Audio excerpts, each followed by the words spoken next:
Welcome to the October 22nd, 2020 Planning Commission meeting of the Committee of the Whole. The committee allows for more detailed conversation and exploration of issues. This committee, like the Planning Commission, will likely operate in a virtual environment through the fall.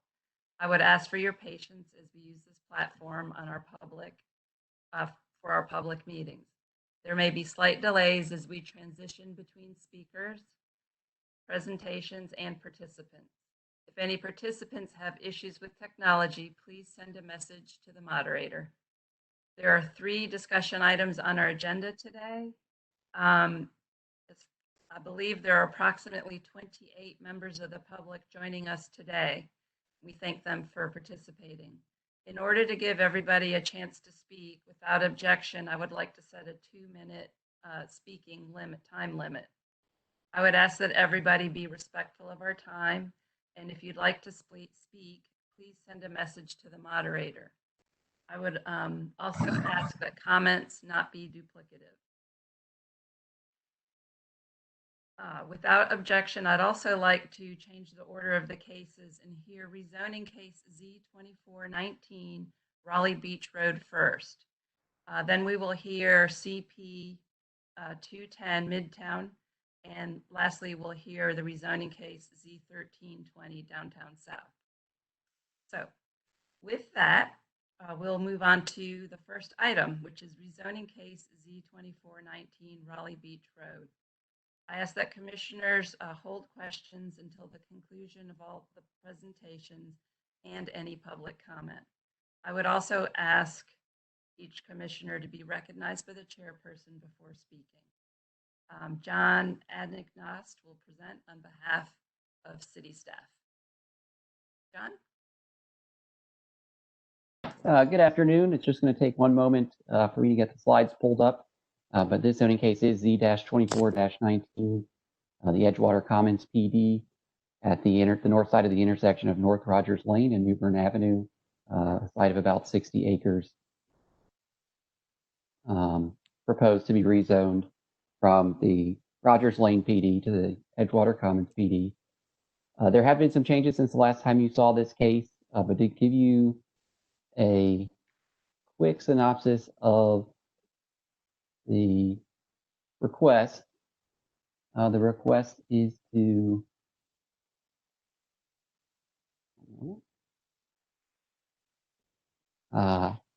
allow up to 700 residential units and 250,000 square feet of non-residential uses. And there are 3 sub-districts which divide those uses, with the focus of the commercial development being on the west portion of the site and residential on the east portion of the site. And so the changes that have been added since you last saw this case are, there is a new provision in the master plan narrative to require similar building materials across residential buildings. That list of materials is fairly broad and generally just prohibits EPIS, but allows a pretty extensive range of other materials. Another provision that's been added is a 20-foot protective yard along the Edgewater townhome development to the north.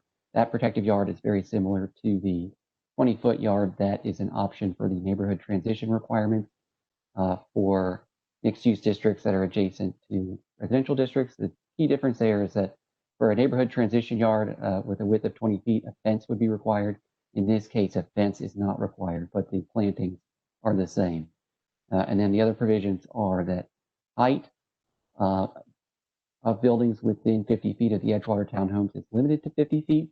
That's on top of the existing provision in the narrative, which prohibits commercial buildings or non-residential buildings within 100 feet of that development. And then finally, there is a requirement added to the narrative for 2 open space areas along the extension of Sunrise Valley Place. That's the street that currently is behind the Aldi and would be extended to the east towards the Neuse River in the new development. So 2 open space areas, each with a minimum size of 2,500 square feet, and some options for active amenities are specified in the narrative, but again, that is pretty broad and open-ended, so it's not clear exactly how those spaces would be programmed. And here's the 3 districts And that is pretty much summarizes the changes. And so I don't think we need to go through the whole rest of the presentation. I'd be happy to take any questions. Thank you. Let's see. So I think what I'd like to do is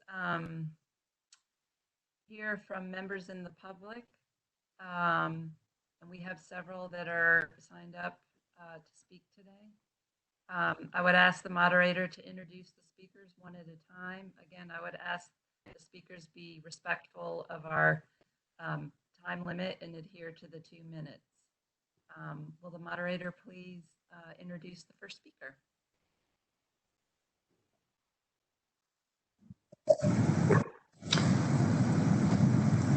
Thank you, Madam Chair. Our first speaker will be Mr. Worth Mills. Good afternoon, members of the committee. This is Worth Mills with Longleaf Law Partners here on behalf of Anthony Property Group. I have a brief presentation as well that will go over some of the changes that we have made to the master plan since our last meeting at this committee in September. Don, are you able to pull that up?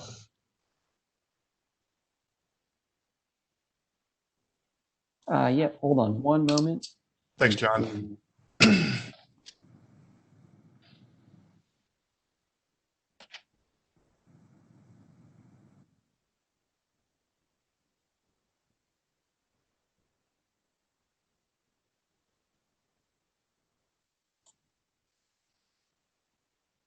And we can just start on the second slide. Awesome, thank you.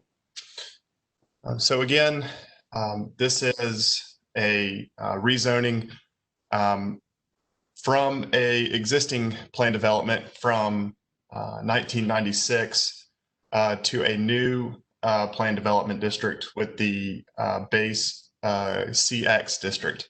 And again, this is consisting of 10 parcels along New Bern Avenue and North Rogers Lane, totaling approximately 62 acres. And the future land use map designates the property as community mixed use and office and residential mixed use. Next slide, please. And these are items that John touched on as well, but I'll go over them again. And I've kind of broken them up into different categories. Again, we have introduced a list of allowable building materials for the residential buildings. Those, again, John mentioned it was a long list and it features glass, concrete, clay or brick masonry, stone masonry, stucco, cementitious siding, wood siding, native and manufactured stone, and precast concrete. We have also prohibited vinyl and EIFS as building siding materials.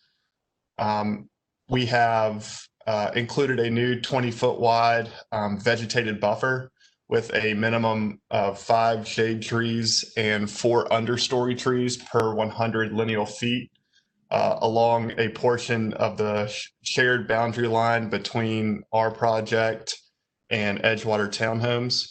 That 5 shade trees and 4 understory trees is the one of the standards of a transition yard. So we pulled that from the UDO to try and be as consistent with our buffering as possible. And then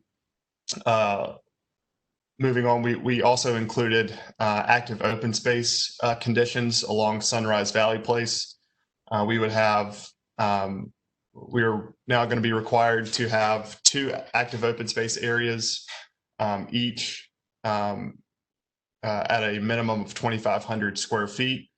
And then within those open space areas, we have a list of various site elements that we would improve those spaces with so that they would be enjoyed by residents and by guests. We met with the Edgewater Townhomes HOA on October 19th, this Monday, and gave them a brief presentation as to how we have tried to mitigate the effects of development to their townhome community. There wasn't a lot of time for question and answer during that meeting. There was a busy agenda they had, but it was a positive conversation, and we told them that, you know, we want to continue the dialogue once they've had a chance to discuss amongst themselves what they feel they may need in the future. And then lastly, I know that we had talked about a Neuse River Greenway connection at the previous meeting. We don't have anything in the master plan as of today that would require us to make that connection, but we are working with Raleigh Parks and Recreation to create a condition that works for us and for the city. And so there's a couple hurdles that we have to get over as it relates to ADA accessibility and what our legal obligations are going to be from a federal level. Next slide, please. And this is a slide showing our updated open space plan sheet. That blue area that borders the Edgewater townhomes, that is to be the area for the 20-foot wide buffer. The reason that we limited it to this area, that portion southeast, or the southeast portion of the Edgewater townhomes, on that area of our property, we are planning to relocate an existing storm water pond that currently serves the Aldi and 2 other properties. And so between the Neuse River stream buffers that are in place there and placing the new stormwater pond there, which may also include a retaining wall of its own, we felt like, you know, buffering in this area was the most critical, and we don't foresee any development on that shared southeastern boundary line. And so we wanted to preserve some flexibility as it relates to the stormwater relocation and what other elements that we're going to have to include as a part of that. And then at the bottom, you see a diagram there showing the 5 shade trees and 4 understory trees per 100 lineal feet. Next slide, please. And this is an updated concept of development that we've put together. If you'll note, closest to the Edgewater townhomes, we have buildings that are 3-story maximums as opposed to the 4-story maximums and the 5-story max at the corner of Sunrise Valley and North Rogers. Those smaller houses we are proposing, and this is all, you know, preliminary, but as far as the type of housing, we think that carriage homes would be a good model to put there to kind of ease that land use transition from 3 stories to 4 stories. And then also note along the Sunrise Valley extension, you'll see as you're moving east, a couple of open areas between apartment buildings with some pink flowers shown in between. That is where we anticipate those active open space areas being located. And so, you know, they'll be, you know, kind of within the heart of the site, you know, encouraging people to use those. And hopefully, you know, guests will be able to use them and enjoy them as well. Next slide, please. And then just as a summary, this master plan proposal of a maximum of 700 dwelling units and 200,000 square feet of non-residential space is substantially less than what is currently allowed by right. By shifting our traffic intensity over from the old South Hall Road extension to the existing North Rogers Lane, along with the buffering and the height reduction, we think that all of those things are going to help preserve the townhome neighbors' privacy. And I'll note that because of the updated development standards that we've included since our September meeting, we are now consistent with the 2030 comprehensive plan along with the future land use map. And so we would ask that this case be referred out to the Planning Commission in its regularly scheduled meetings. And I'll be happy to take questions now or after the public has a chance to speak. And I appreciate it. Thank you. And thank you for that presentation. I apologize for jumping ahead to public comment. in advance of your presentation. So at this time, I would like to take comment from the public, and I would ask the moderator to introduce the speakers one at a time, and again, just ask the speakers to respond. Thank you, Madam Chair. Our next speaker will be Ms. Tammy Martin. Good afternoon. First of all, thank you for this opportunity, and thank you for the work you're doing on behalf of our citizens, including me. Thank you. I do want to make a couple of things known. I am a licensed real estate broker and have been licensed in the state of North Carolina since 1991. And also, in full disclosure, I have had a real estate transaction with Matt, who's on the Planning Commission. So I want to make sure that that is known. So I'm not sure what the protocol is for these types of situations. But anyway, my concerns are I live in the single family homes that are just behind the townhomes. And we as a community have not been made aware of all of these plans. And I have several concerns. There's already been hundreds of rental units within 1 mile, also recently constructed on Raleigh Beach. And since that has been done, I've noticed a great increase in trash on our streets, speeding. There's been 2 major accidents on the corner of North Rogers and Raleigh Beach within the last 6 weeks. Within the last week, there was a major accident at Aldi. So the traffic has already picked up considerably with the new apartments that are within 1 mile. So I have a great concern about that. A very tangible issue that we've experienced as a neighborhood is even something as simple as water pressure. There have already been substantial changes to our neighborhood, and no one has reached out to us as homeowners to even consider what we are dealing with. In addition to that, Sorry, I have some. Ms. Martin, your time is up. Thank you very much for your comments. We certainly appreciate them. And I apologize for cutting you off. Do we have another speaker from the public?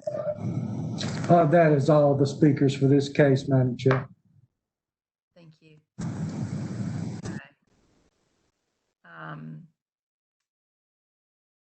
So I think I would allow for questions and comments from the commissioners. Does anybody have any questions or comments? Please, Commissioner McIntosh. I didn't know if Ms. Martin might still be available.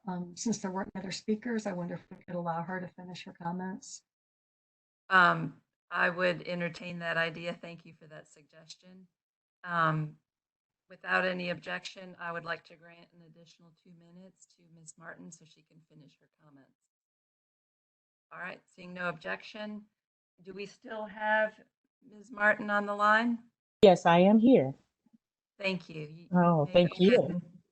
Complete your thoughts. Okay. I know that with the recent presentation that there has been some lowering of some of the numbers. However, 700 units which have not been decided if they're going to be rental or homeowners.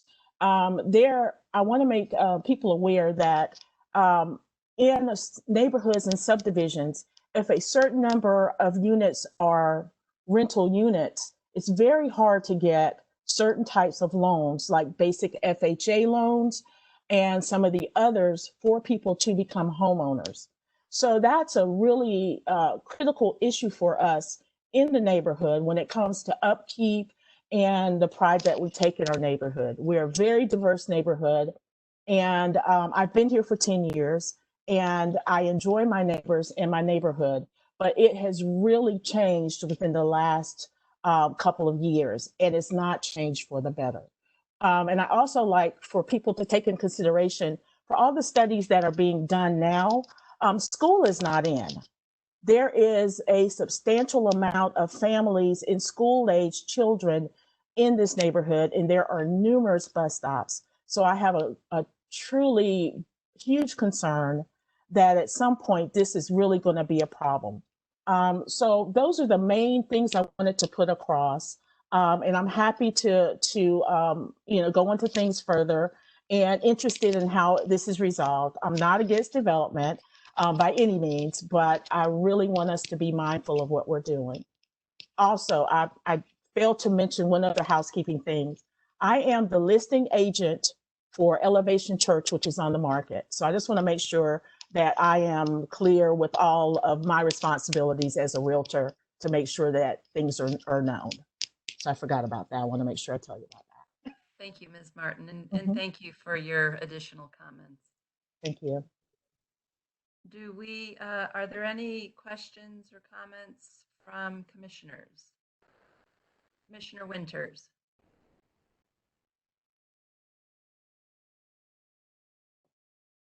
Okay, thank you, Chair Hicks.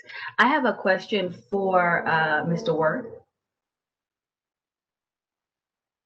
Or I'm sorry, Mr. Mills. Forgive me. Mr. Mills is my father's name. Okay. Worth, hi. My question is this. Well, first of all, thank you for the additions that you've made and the thought that was put in with the new presentation. You said that you went to Edgewater on the 19th and spoke with the townhome community. Did I understand that correctly? Yes, ma'am. It was a virtual meeting, but we had a presentation that we went through and had a couple of questions from some of the officers, but it was very brief. It was, really more of an informational meeting. Okay. And with your presentation, were any of their concerns sought prior to your presentation, or any of their contributions made? Well, I had reached out to a couple of the folks that spoke at the September 22nd Committee of the Whole meeting, and told them that I remember their concerns being about the new connector street and the proximity of that to their homes and how it was going to be buffered. And so we knew going in kind of how we wanted to, or what we wanted to focus on as a part of the presentation, but we didn't go into it. So I'm trying to think of how to say this. We didn't ask for specific questions or issues prior to the meeting. We thought that, the buffering was going to be the biggest concern. And so that's kind of what we focused on. And some of the questions that we received from the HOA officers, one was whether there would be any type of fencing as part of a buffer. And their response, we said that we would consider it, and they said the same, as far as we don't have any set recommendations at this point, but we want to talk amongst our officers, and they would let us know if they had any other comments or any other concerns. So they mentioned fencing and some type of barriers. They mentioned, or they asked where our cross access, that pedestrian cross access might be. They asked us whether these would be for rent or for sale homes or dwelling units. And then lastly, what our construction timeline was. So we told them, as far as cross access, we have put in our master plan, that we were going to make an offer of pedestrian cross access. We don't know specifically where that's going to be, as we're still kind of figuring out site elements, and with the relocation of the stormwater pond, I think that's going to be a big driver in where that pedestrian cross access ultimately gets made. These are anticipated to be for rent products. And as far as the construction timeline goes, we don't really foresee any you know, no certificates of occupancy being issued for, you know, a couple years. So, yeah, as far as, you know, actually seeing the end result, we're still years away from that. But those were the four big items that we heard from those HOA officers. I apologize for the long-winded answer. No problem. Follow-up question, Commissioner Hicks?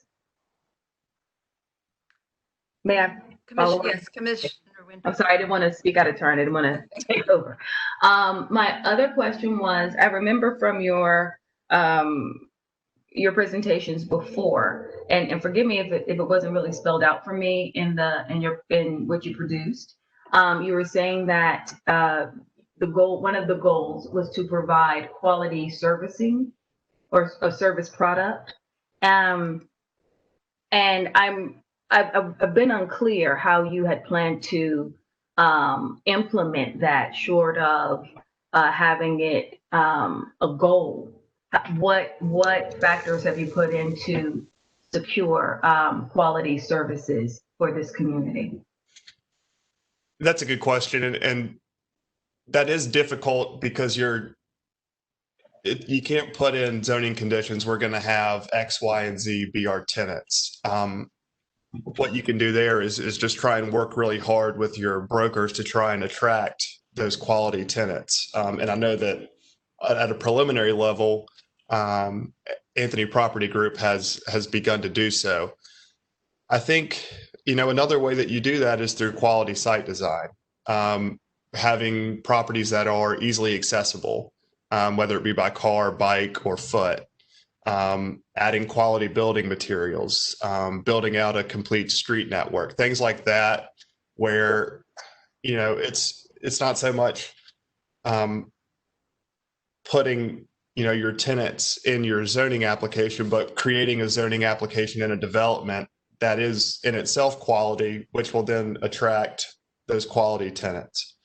And so, you know, it's not a perfect way to go about it, but our goal is to, you know, provide a service and goods that currently these residents don't have the best access to. You know, there's, you know, you have your Aldis and your Food Lions, but we want to be able to bring in, you know, a different type of tenant and a different type of retail option for folks if they want it. Okay, thank you. Thank you, Commissioner Winters. Are there any additional questions from commissioners? Commissioner Lampman. Thanks.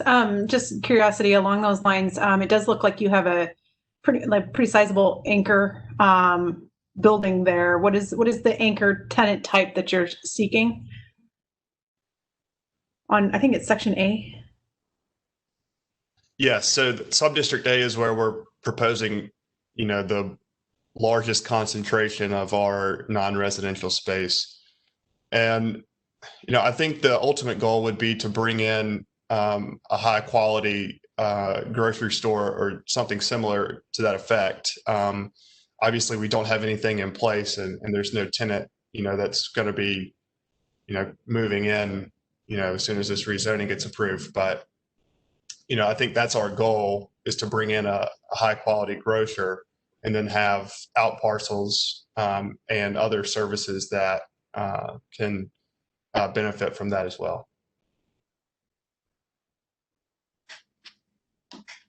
Thank you. I have a question as well. My notes say from our last meeting, we had some questions about predatory retail, which I think we've discussed. Sorry. I will try to lean into my laptop. And I may have missed this in your presentation, and I'll apologize if I did, but there was also a question about clearly establishing what uses would not be allowed, for instance, like adult establishment or a cell tower, minor utilities, commercial parking lot, remote parking lot. vehicle. I think you do have vehicle fuel cells that are not allowed. Could you talk a little bit about why there's not more specificity there? Or is that something you'd be willing to do? Yes. So the CX district, in my opinion, prohibits a lot of those, we'll call them noxious uses, such as a pawn shop or adult establishment already. And so, there's not a need to prohibit in our master plan something that's already prohibited in the base district. And so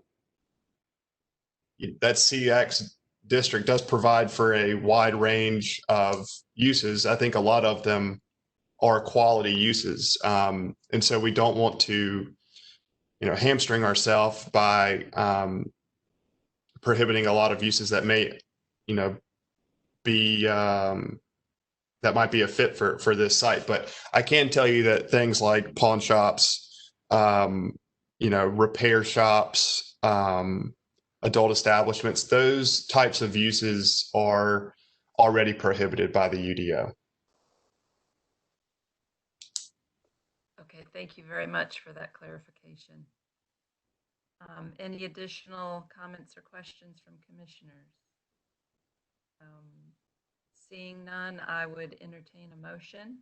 Commissioner Winters, is that your hand? I'd like to clarify that last statement. The vehicle repair is a limited use in CX. Wanted to add that clarification. Thank you. Commissioner Winters. Sorry. When is our deadline for this project to have it passed? December 7th. December 7th. Okay. Because I do respect the timetable and Mr. Works asking that we take it back to full committee.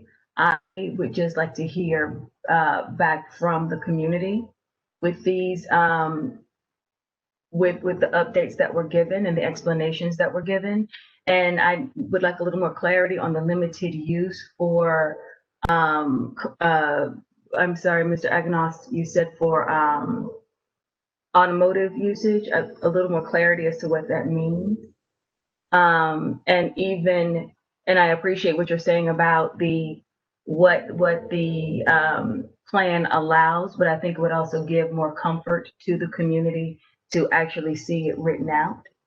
So I would ask that we would maybe defer this so we can so that the community can hear the feedback and make a decision that way before we go forward, because otherwise it feels like that they have not had the input with the new information and having time to digest it going forward. So I would move that we hold this for maybe one more meeting so the community could have the feedback with the new information. Thank you. Commissioner Lampman. So, question on like procedure. So would we be able to move it back to the Planning Commission with new information? Like if those requests that Commissioner Winters has put forth between now and then when we go to committee, like traditional committee, can this come through that way with any other potential changes so we could potentially vote it out in the next meeting? I guess as procedure, I'm just trying to figure that out. This is John Anagnos. You could refer this back to the Planning Commission without a recommendation, and that would be part of your report of the Committee of the Whole next Tuesday. Typically, historically, there's not a final recommendation made at a report. Usually the case sticks around for another meeting. So then you would have the 2 meetings in November available at the regular Planning Commission to allow the applicant to make changes and for the community to give feedback prior to the deadline for your recommendation. Thank you. Commissioner O'Haver. Yeah, I was going to suggest maybe the same thing. I mean, from my notes from the last meeting, the greenway access, the additional buffering, the connectivity, the parkway frontage, additional landscaping, the open space has all been addressed. If the one issue is just clarifying the limited use for transportation, then we can move it back to the full commission. I would support that, but maybe there's some other issues that I missed, Commissioner Winters. I'm happy to, maybe there's something a little bit different that I didn't mention. I'd like to know. Thank you. Commissioner McIntosh?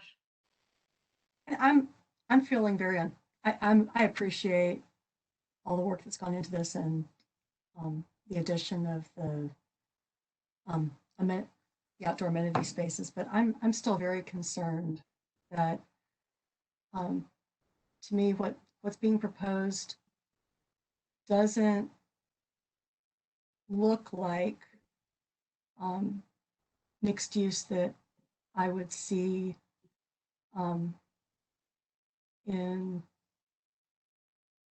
inside the Beltline. And, you know, we're hearing, I mean,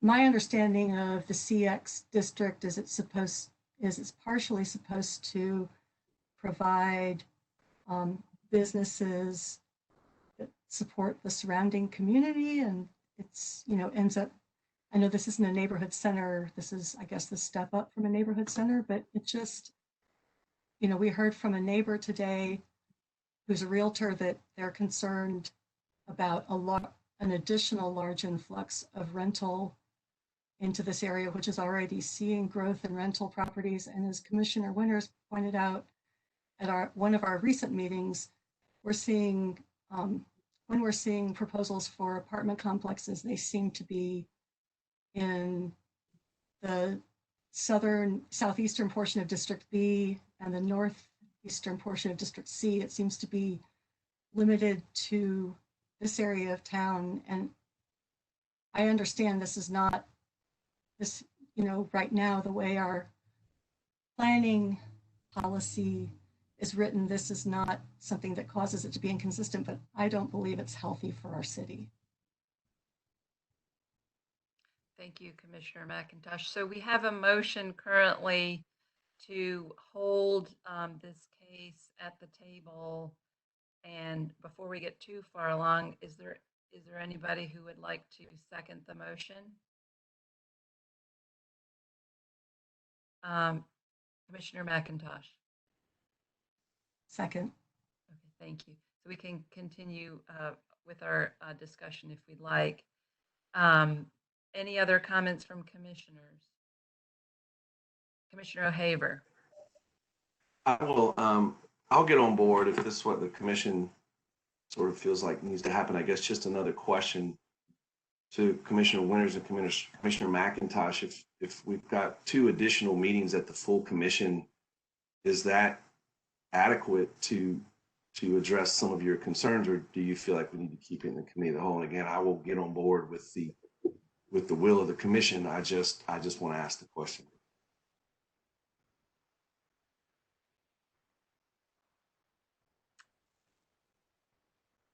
Okay. Commissioner Winters. Right. Well, I think to keep it here at this point, it allows for further conversation as well as from the community. And I think it would not be a very long conversation, just to give the community time to evaluate and to digest and to give the feedback, because with it happening in such a short time, it really wasn't time for all cycles to occur. And just to give respect to that, as well as the clarification that was requested, and what that also means. The clarification on the uses. Yes. Thank you. Commissioner O'Haver. Yeah, sorry, we have to keep raising hands. I really wish we could just have normal dialogue, so I apologize about that. Not at all. So yeah, I understand. So I mean, I guess you'd brought up the point that the meeting was on the 29th and that it was a presentation and not a discussion. Is that, you can just give me a thumbs up if that's sort of what I understood you to say, because that makes sense.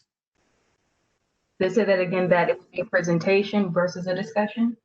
Well, and it was 2 days ago or 3 days ago, so there hasn't been adequate time was kind of your point. Okay, all right, thank you.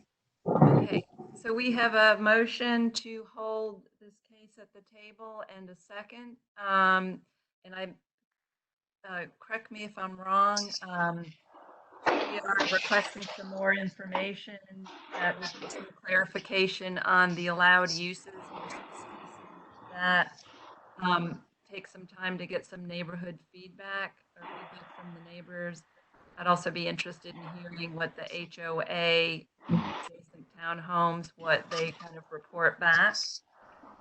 And then if there's anything that can be provided to address predatory retail. Mr. York.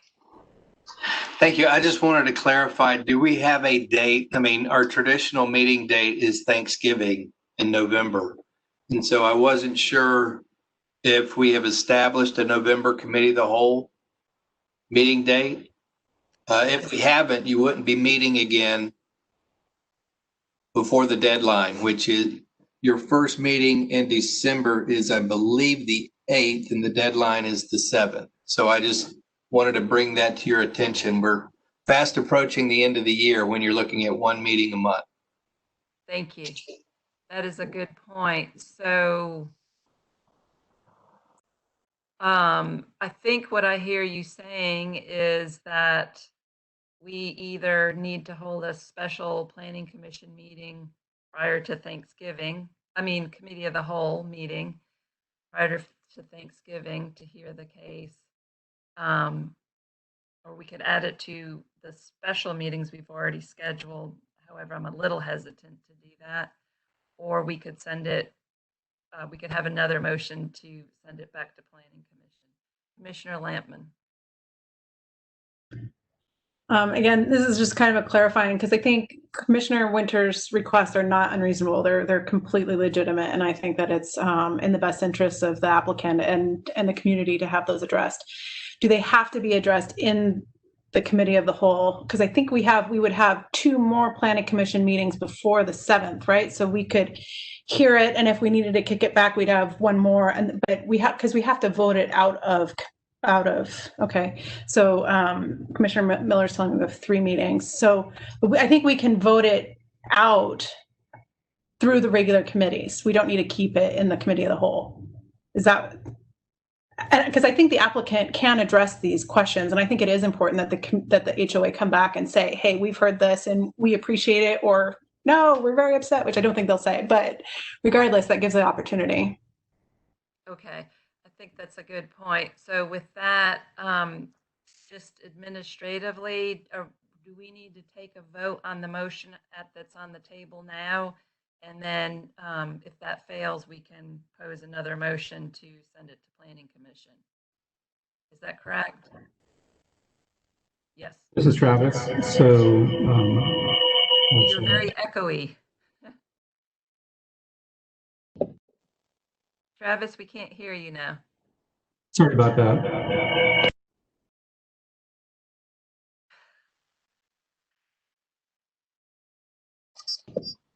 Real quick, Okay,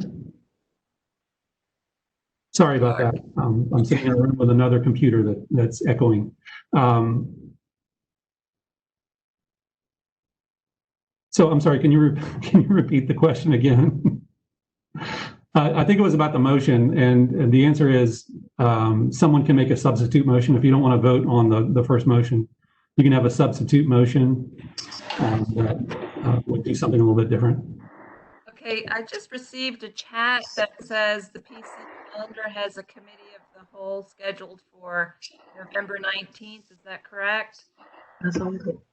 You can't hear me? You can hear me now. Okay, thank you. Can't get much closer. the calendar actually says it's a unique color for November 19th. It's a sort of a brownish color, and it says Appearance Commission and Committee of the Whole. So there's 2 meetings. The Appearance Commission itself is a meeting, and then we do have a Committee of the Whole scheduled on November 19th. I apologize, I didn't see that calendar before I raised my earlier point. So that would be before your November 24th Planning Commission meeting. So your committee of the whole is scheduled to meet the Thursday before Thanksgiving, and you would have time to report it out to the full planning commission on the 24th. I did not check the calendar. I apologize. Thank you. Well, I appreciate John bringing that up to our attention. So with that, the motion on the table currently is to hold it at the table until the November 19th meeting, committee of the whole meeting, with to answer some of the questions that we raised earlier that I specified. We have a motion and a second. So if there's no further discussion, I'd ask Shanitha if she can take a roll call.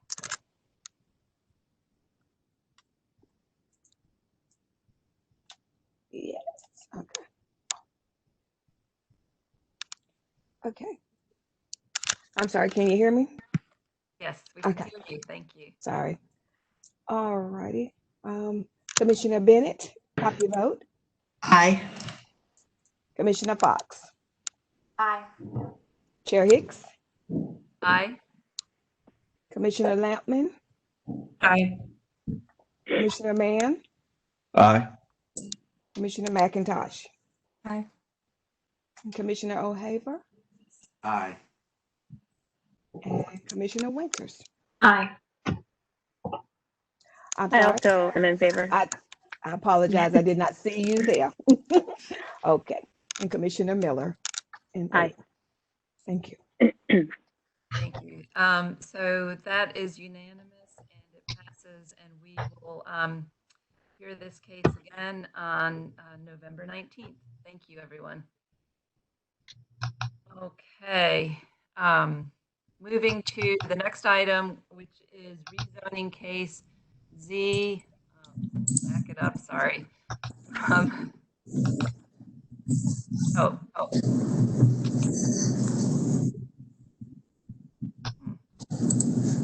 Apologize, my text isn't recording, but that's okay. The next case will be CP 210 Midtown. And we have quite a few people here to speak on this case today, so that I would ask everyone to be respectful of the 2-minute limit, not to have duplicative comments. And Jason Harden will be presenting the case for us from city staff. Excuse me. The way we are going to approach this is we're going to go through the items that were listed in the memo dated, I think, October 12th, and we'll go through those one at a time. Mr. Harden will present for the city on the first item. We will hear from the public, and then we will entertain a motion and take a vote on that, and then we'll move on. And that's how we will plan to proceed if there's no objection to that. Okay, with that, Mr. Harden. Thanks. Good afternoon. I'm going to go ahead and share my screen, and I have only a brief introduction to this because there are a number of items to work through. I think for most of these, if you had a chance to look at the memo, there are some options that address the comment and are still in line with the primary principles of the plan. I think a little bit simpler to work through this than it might seem. And I'm going to just say each of these. I'm not going to give an overview presentation. Just want to note in terms of status, the next step would be a recommendation to City Council. The Planning Commission did receive from Council a 30-day extension that carries us through this month. To meet that deadline, the committee needs to report out today, and the regular Planning Commission would make a referral to Council at the meeting next week. After Council receives the item, a public hearing would be scheduled. Also, I would just note we're hearing some loud typing, so there might be a mute that could help. So I'm going to go through very quickly on each of these because clearly I want to leave room for the commission to work through these and also some comments. But just a quick overview. This is the St. Albans Bush area. This is the future land use map proposal to change it to medium density residential, that area outlined in orange there. The current zoning is on the left, industrial mixed use, 3 stories. That's similar to the current future land use map, which is business and commercial services, which supports industrial uses and other commercial uses. It's not an ideal designation for housing because it translates into that IX zoning, which doesn't permit housing on the ground floor. So we received a lot of comment. In fact, most of the comments on the plan were actually about this specific item. And this number 1 listed recommendation is an option that accommodates what has been provided in terms of comment, but also aligns with the plan principles. And that's simply to retain that existing business and commercial services future land use map, but include some specific policy language that also would support some housing, essentially to provide that as an option should someone choose to do that through a rezoning in the future. But the existing land use map guidance that supports commercial uses, office uses, medical office, existing industrial uses would remain. There's some other recommendations that kind of run the gamut. 1, the plan recommendation for medium density residential. So that is the plan recommendation, but doesn't address the concerns.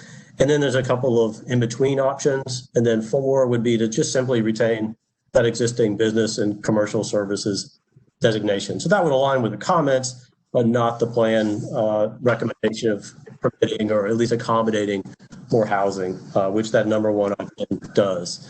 So I'm going to stop sharing here. This is the way I imagine that we'll work through each of these comments one by one.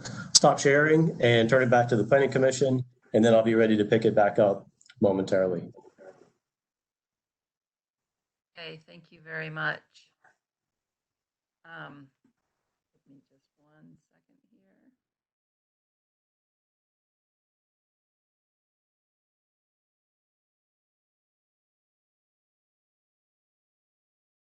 So the first item is the St. Albans Bush area, and that's item number 1. What I'd like to do is hear comments from the public, and then we can have our discussion. The commissioners can have their discussion. I would ask that members of the public respect the 2-minute limit and try not to be duplicative, to also be respectful of our time and respectful of each other. Let's see, can the moderator introduce the first speaker? Yes, Madam Chair, our first speaker will be Miss Amy Bush. Good afternoon. Thank you so much. I'm Amy Bush. I'm a commercial real estate broker with 21 years experience in the Raleigh industrial office market. Additionally, my family owns property on Tar Heel Drive and have so for the last 45 years. We lease to several minority tenants, and I don't think that they could afford to go elsewhere. We feel like commercial, industrial is being pushed out. We cannot afford to lose it. Thank you for sending all of your materials. I'm big on data and I've read through all your reports. I would like just to give a brief overview to the Midtown timeline since 2018. I think it would help everyone understand the important points for us. As you know, community input began in 2018. 2 shareholders were invited to participate in this process, Duke Hospital and Wake Tech. The property owners were not contacted in the Bush Street Tar Heel area. Are we not considered stakeholders in this? According to this study, 71 participants heard about the study through email, and only 2% received an actual mailing. I questioned the overall sampling of the participants. It was 79% white, 5% Hispanic, and 5% African American. is this really representative of our community? At the time of this report, Tar Heel and Bush Street, half of Bush Street, was shown as industrial with no recommended changes. Fast forward to 2019, the new 2019 Midtown St. Albans plan came out. You look at There's no way you can express this in 2 minutes. Sorry, I was unmuted. I would like to please, I would like an extension of 1 more minute. I'm sorry, we have somewhere around 28 speakers today, and we have a very robust agenda. So unless it's the pleasure of the commission to extend time, I'm going to have to stick to that time limit. I think I've been very clear about that. And I apologize for that. I know that's frustrating. I encourage you to, if you reach out to council, if you, Commissioner Fox.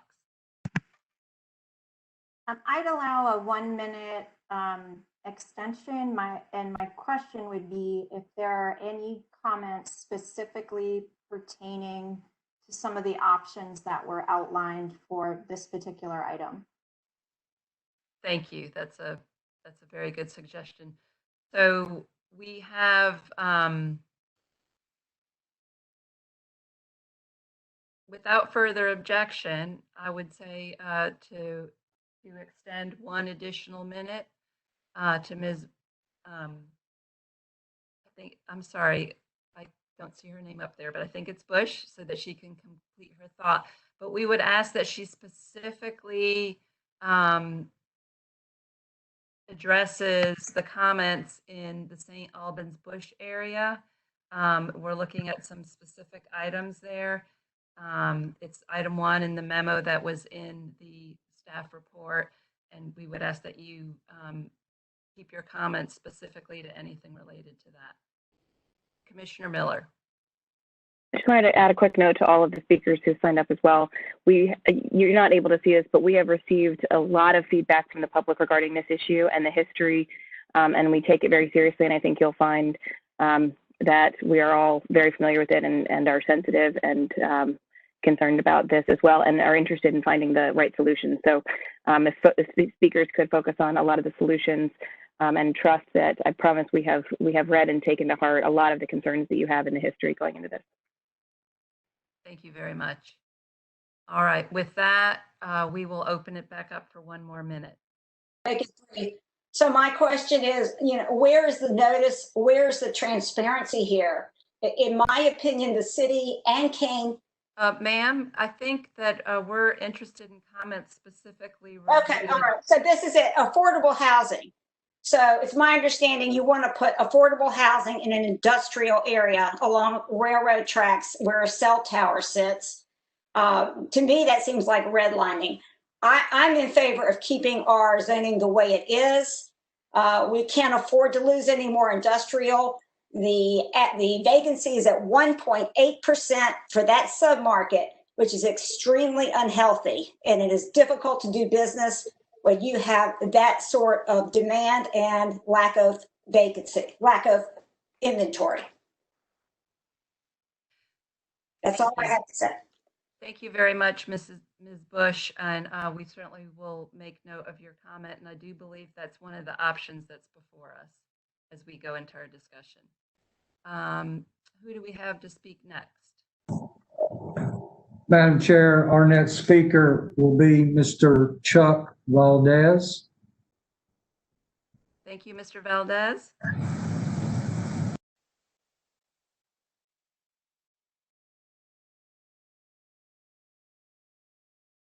We cannot hear you. Are you muted?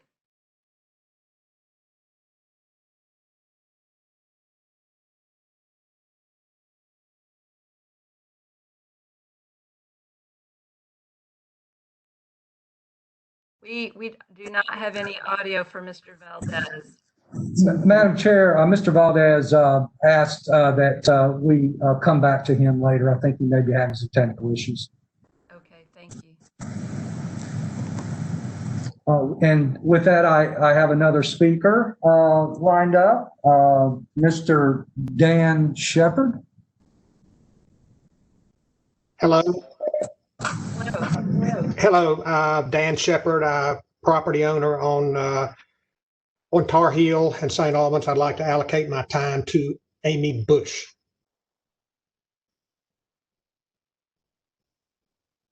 Thank you. Next, getting terrible. Okay.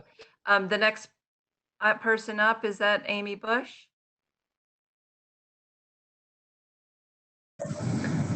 Amy Bush has spoken previously, Madam Chair. Oh, sorry. Thank you. Who is the next person up? Madam Chair, our next speaker will be Mr. Hardy Lewis. Okay, Mr. Lewis, if you'll hold just for 1 second, Commissioner McIntosh, do you have a comment? So I think Dan Shepherd, who called in, wanted to give his time to Ms. Bush. And so is that our speakers allowed to give time to each other? I mean, that seems reasonable.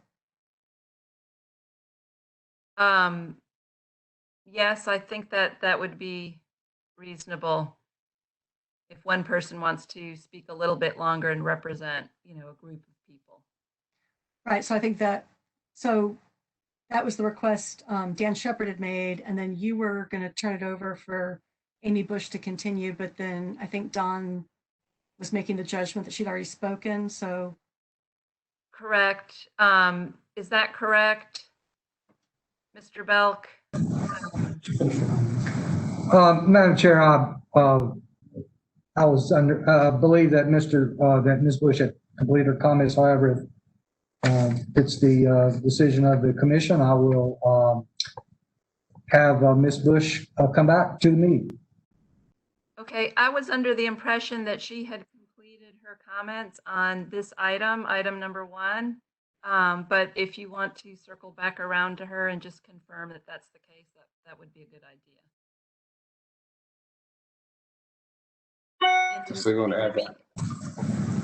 Okay, Madam Chair, Ms. Bush is on the line. Okay. I would like to just finish up my summary of the timeline. On March 2nd, 2020 of this year, the new report came out. Ms. Bush? Yes. I hate to interrupt, but I do ask that you be respectful of the request to limit comments to the items that are before us. We have a lot of folks here to speak, and we have a lot of ground to cover. And so I understand that you would like to speak about the timeline. I would ask that you limit your comments to the timeline to less than a minute if you could. And if there's any additional comments you'd like to make as it relates to this particular item, I would welcome that. Thank you. Yes, I will be quick about it. I just wanted to mention to you that at the time, March 2nd of this year, Tar Heel Drive was still shown as business commercial, but recommended change to moderate density. I don't know, how that happened or where it happened, but the next step was to notify property owners within 100 feet of the proposed change, and the staff was to provide update to shareholders. No one was contacted until receipt of this letter dated August the 11th, indicating our property was subject to a comprehensive plan amendment, which was scheduled 2 weeks after we received our letter.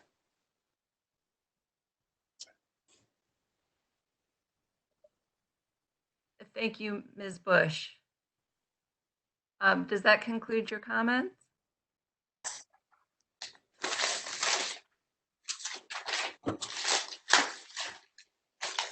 Ms. Bush, are you still with us? Yes. Okay, I just wanted to confirm that you had concluded your comments. That was my last point. Thank you very much. We appreciate it very much and appreciate your timeliness. Mr. Belk, do we have another speaker? up. Yes, Madam Chair, the next speaker is Mr. Hardy Lewis.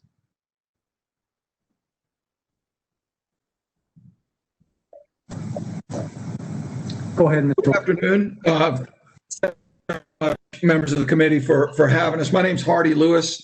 I'm with the law firm Blanchard, Miller, Lewis, and Isley in Raleigh, and I'm general counsel to the State Employees Association of North Carolina, which is one of the property owners in the affected area, the St. Albans Bush area.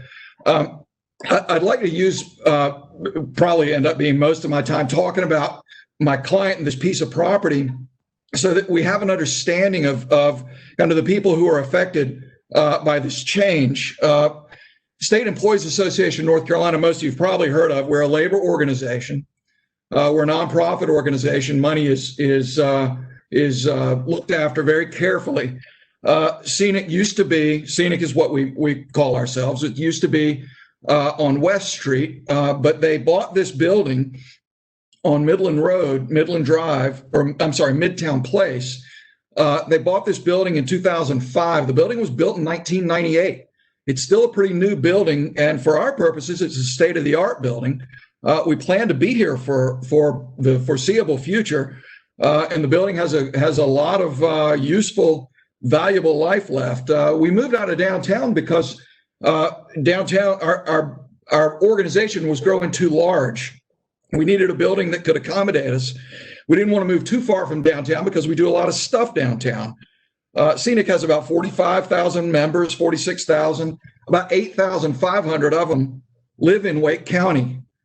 This building is very important to our members. The building that we're in now, we're the owners. It's about 16,000 square feet on about 1.8 acres.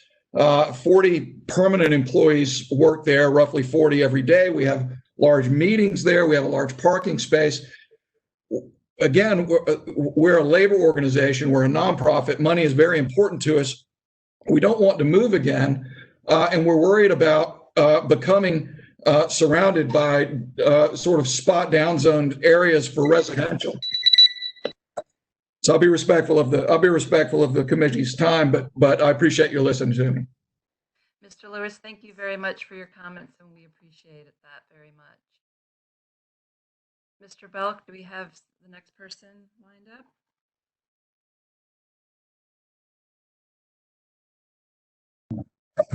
up? Yes, Madam Chair, Mr. Ryan Rangel has signed up to speak regarding the Bush area.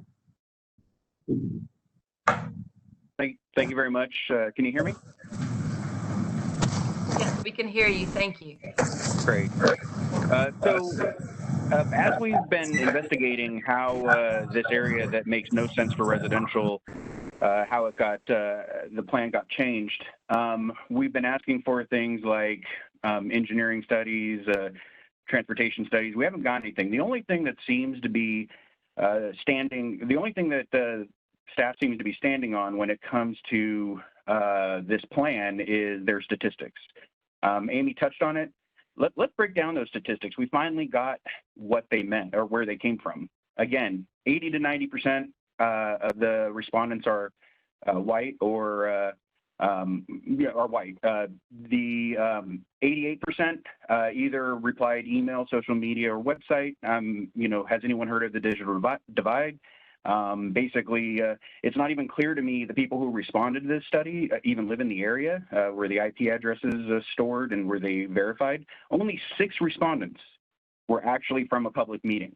So basically, that calls into question everything about how the city tells people about what's going on. Also, 61% had a $94,000 salary or above. Actually, 69% has $70,000 above. So basically what we have here is the top 40% of income earners deciding where the bottom 40% are going to live. That is redlining. And then the staff, who most of them seem to be in that white top 40% of wage earner category, at least the ones that I've met so far, where did they decide to draw the red line and put the ghetto? Next to railroad tracks to the east and heavy industrial to the south. Also, why doesn't the new plan take the medium density all the way down to the freeway? Is it because the only study we've been able to get our hands on had 2 stakeholders, one of which was Wake Tech, which is down by the freeway. So basically, we weren't even asked.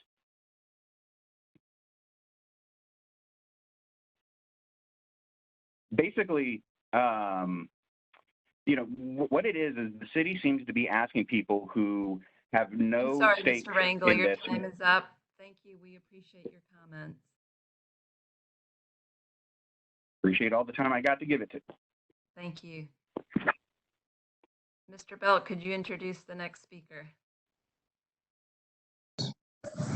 Yes, Madam Chair, our next speaker will be Mr. Chuck Valdez.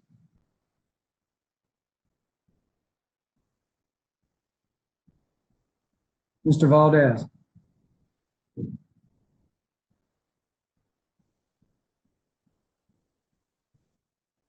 Mr. Valdez, I'm sorry.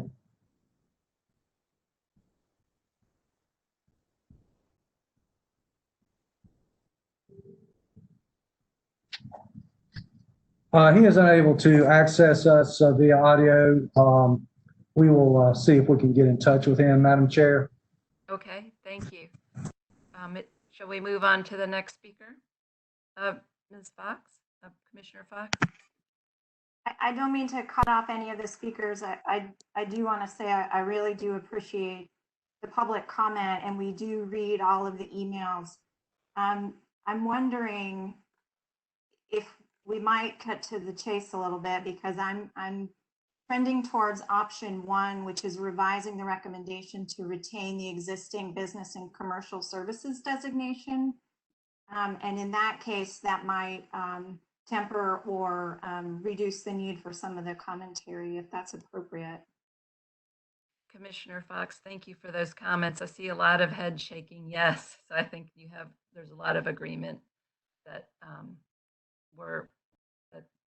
yes, thank you. Commissioner Miller. I just wanted to add, I'm also in supportive of that. You know, I think that the plans that were drawn are really aspirational and innovative, and that I know that the staff and the folks that worked on this had all the right intentions for the city, and the folks in the general public as well. I know that there's been a lot of concern from the existing landowners, you know, and sort of to summarize, if we were drawing this area from scratch, this might be a really spectacular vision, but we're not starting from a blank sheet of paper, and we have to take into account the existing landowners and small businesses and nonprofits and other folks that have really invested and built in this area. And so if there's a way, and there is a way to both support this future vision and support the existing business owners, I'm also in favor of that, which is option 1, and very sensitive to everyone here, that everyone that signed up to speak, and sort of grateful for all of the participation. I think we're going to ultimately come up with the right solution thanks to everyone's participation. Thank you, Commissioner Miller. Commissioner O'Haver. I like Commissioner Fox's recommendation. I just want to make sure, and I'm sure the rest of the commission will support, if there are still some folks from the public who wish to speak, knowing that we're tending towards option 1, then we just make sure that we're not, you know, cutting anybody out there. That's all. So. Thank you. Absolutely. And on that note, I would ask Mr. Belk if you have another speaker ready to speak. Madam Chair, yes, Mr. Valdez has called in, and I will let him into the meeting right now. Thank you. Mr. Valdez?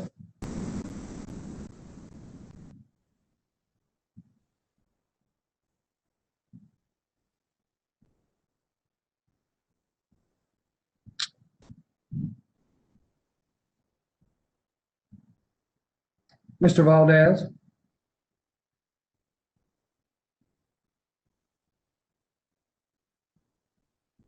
Madam Chair, we're having a technical issue. He is listed and unmuted, but I am not getting anything through. Okay. Is there another speaker we could move on to?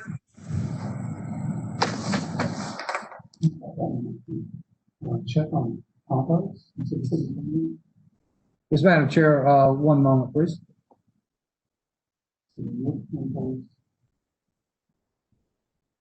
Daniel. Yes, Mr. Daniel Campos. Thank you. Yeah, good.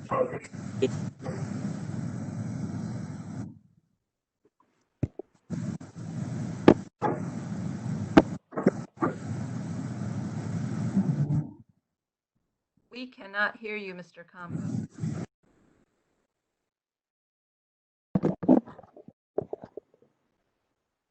Hello? Yes, hello. Yes, I would like to give my time to Mr. Valdez. Okay, thank you very much. Mr. Belk, do we want to try Mr. Valdez again or move on to somebody else and come back? I'll show him listed here. Let me try once more, please. Thank you.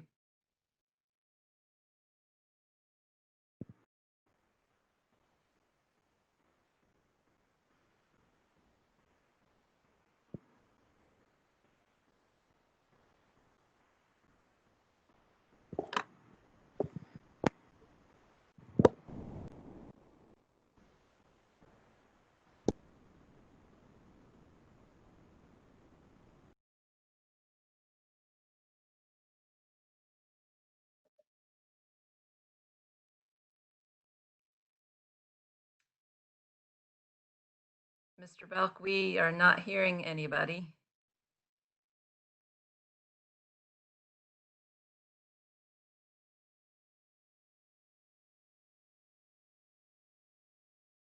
Madam Chair, one moment. We did have a couple of people sign on late. Let me see if Mr. Robert Mulder is available. One moment.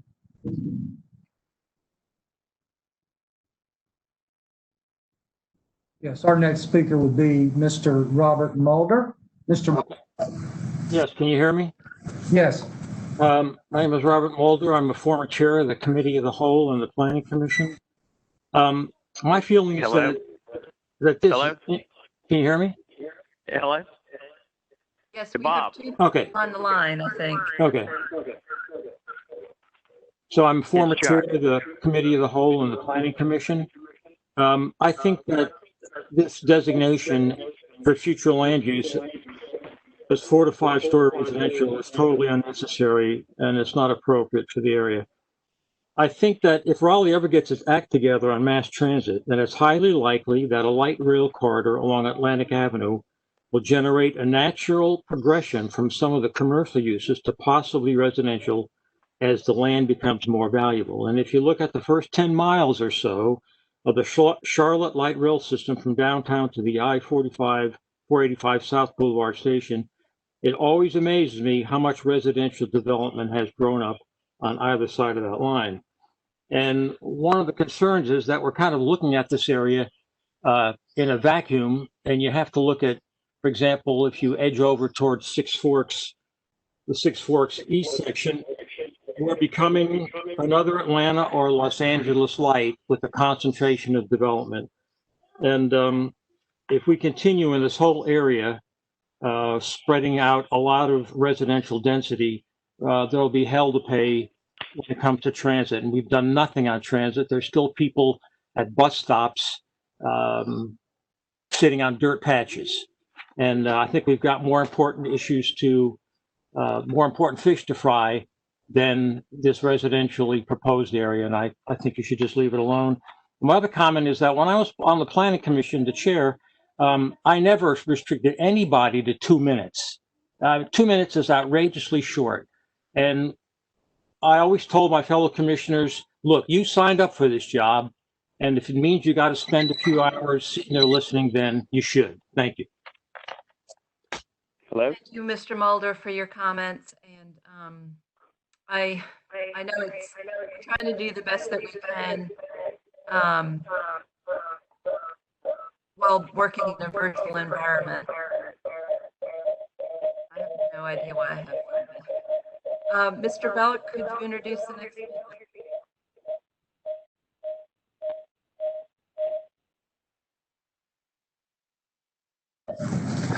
Madam Chair, the next speaker will be Mr. Patrick Boland. Mr. Bowen, sir. Thank you very much. Thank you, commission members. I state my name is Patrick Bowen. I'm one of the owners of 3610 Bush Street, 25,000 square foot commercial office space that's housed by the top mental health provider in North Carolina. My partner, Chuck Valdez, and I spent numerous years investigating the area, looking at different demographics, actually speaking to local property owners before we made the choice to buy that building. Since we purchased it in 2017, we spent over $1 million in improving the property, making it more accessible to low-income families in the area and to other places. I too feel like 2 minutes is not long enough. I do feel like restricting the comments to only one of 4 choices that were on the previous demonstration is sad. I'll state my opinion is it should be left as it is. It should be number 4. I understand the compassion and the direction of the council at this point, or the commission, to look at number 1. But I feel like even that is restrictive on what my plan is, and then restrictive on what other plans from other property owners in the area have been based on, and then to be pushed into this situation with very little notice, or actually no notice, and things to be transpired like it is, and for everyone to be as upset as they are. You know, I'm upset, but I'm trying to control myself. But I know that others here have had difficulty with that, and I understand why, because people's lives are on the line. I'm not a wealthy person. I've been a general contractor here in Raleigh for 35 years. I work hard for a living, and if it was only that, then that might just be the tip of the iceberg. But as you can see, many people that are unhappy with this, many people that don't feel like we're being treated fairly, and many people that haven't even been informed properly of what is going on and what this entire plan, not just at Bush Street, but I know that my comments have been forced to be restricted to that. You know, I just think I'm really just highly disappointed in the favoritism and censorship at this point that I've seen through these meetings. Thank you. Mr. Boland, for your comments. Your time is up. Commissioner Miller? For those who don't have it pulled up in front of them, I wanted to clarify. Option 1 is to revise. So the concern in front of us is whether to amend the future land use map to moderate density residential, and which is what the initial plan said. And the potential option that I think we're all in agreement with at the Planning Commission is to revise the recommendation to retain the existing business and commercial services designations, and also include languages that would also regard housing, including ground floor housing, as an additional reasonable future land use. And we believe this would still address the concerns of the property owners. Could staff clarify what exactly that would mean with respect to the future land use map and the impact that would have on the landowners? Okay, so both option 1 and option 4 call for leaving the current business and commercial services category in place. So the first thing to stress is that under any of the options, the zoning that's on the ground is not changing. And this map change if it occurred, would only impact whether a future rezoning request would be consistent or not. Under both option 1 and option 4, if business and commercial services are retained, then any rezoning request that came in that was consistent with that land use category would be evaluated exactly as it is right now against that land use category for consistency. The only thing option 1 does that's any different is in the narrative of the plan would say, well, if at some point this area starts trending towards housing being a more viable use, maybe that's because there's a transit investment or something else that makes it a more desirable use than light industrial and commercial, then the plan would accommodate that feature as well. So it only leaves the door open for more options, but in terms of the ability of the landowners to continue to using the land for its current purposes and for even seeking zoning changes that are consistent with that general land use pattern, both option 1 and option 4 would be equivalent.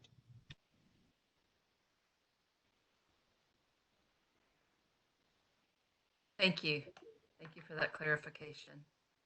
I hope that folks that are here to speak about this item, I hope that's helpful to them in clarifying what we will be discussing. Mr. Belk, do we have any additional speakers from the public?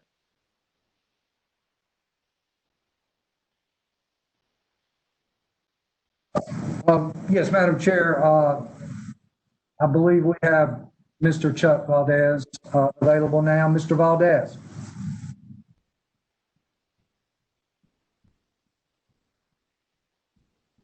Mr. Valdez.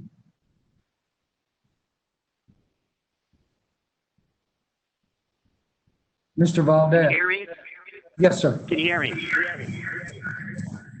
Yes, sir. Yes. Okay. Well, Victor Campos has relinquished his time to me for 2 minutes. Burham Hamid has relinquished his time to me for 2 minutes. Henry Van Paula has relinquished his time for 2 minutes for me, and I'm going to take my 2 minutes. So I'm going to take my 8 minutes uninterrupted here. So we can go ahead and get started. I'm the owner with Patrick Boland of 3610 Bush Street. I'm also a 19-year commercial real estate veteran. I've been a court-appointed expert in real estate matters in North Carolina and Florida. I speak at CEO forums. I've represented every type of entity possible on every side of the transaction. So I'm a bona fide real estate expert here. And what I'm getting extremely irritated with is hearing from people who are not real estate experts talk about the impact in use change because they don't know what they're talking about. As far as the differences between option 1 and option 4, they are not the same. Kim Bowers was only accurate to the extent that option 1 allows for an easier play for rezoning and residential. Does it open up more options for the current owners? No, it doesn't. What it does is it causes more restrictions. So when you look at a planned use development and you go into an area that's tagged for certain types of uses, you have to make certain accommodations for these uses, whether it's landscaping, whether it's egress, whether it's signage. So he is 100% incorrect that there is no negative impact. The only real option is option 4. Now, as far as housing, and if you wanted housing in the option 4, what you can do is you can apply for special use. There is a process for getting housing if it's needed under special use and other parameters. So that is the only option. If there was a grave concern, as Mr. Harden and others have mentioned, for low-density housing, if we look at the report from March 2nd, which, as Ms. Bush mentioned, was an amendment to the plan, and we take a look at page 24, we take a look at page 25, and we take a look at 26, what has happened on page 24 is the removal of low-density residential and an upzone to office and residential. If we look at page 26, we see the same thing, removal of residential zoning and an upzone for commercial mixed use. So that goes in objection to what we are saying about the need for low density. Then we go to our part on page 25, where you want a down zone. You've talked about option 1, but an option 1 is a negative adverse impact. And when it comes to changes for use, then we look at possible assessments, which is not necessarily needed. We go ahead and we capture what Ms. Bush mentioned about the two stakeholders, being Bush and Wake Tech. We look at the plan presented by Mr. Harden about traffic, congestion, speeding. One thing that we can unanimously agree to is the Wake Tech property is one of the oldest industrial properties on the street. It has the largest parcel of 20 acres, and it is not highest and best use. They're also the source of all the parking and traffic problems on Bush Street. Yet somehow we have allocated them to a mixed-use development, which again is not appropriate to where that property is located. Duke, who's also a shareholder, is one of the largest landholders in that market. They have unutilized and underutilized properties, yet you're not changing their use to low density or medium density residential uses. We take a look at some of these other reports that you have mentioned.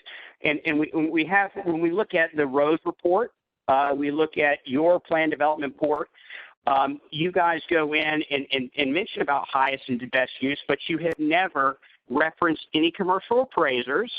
You've never referenced any commercial brokers, because there's not one appraiser or one honest broker which would tell you that the highest and best use for any of our properties within that area is in fact low medium density residential, or is it residential?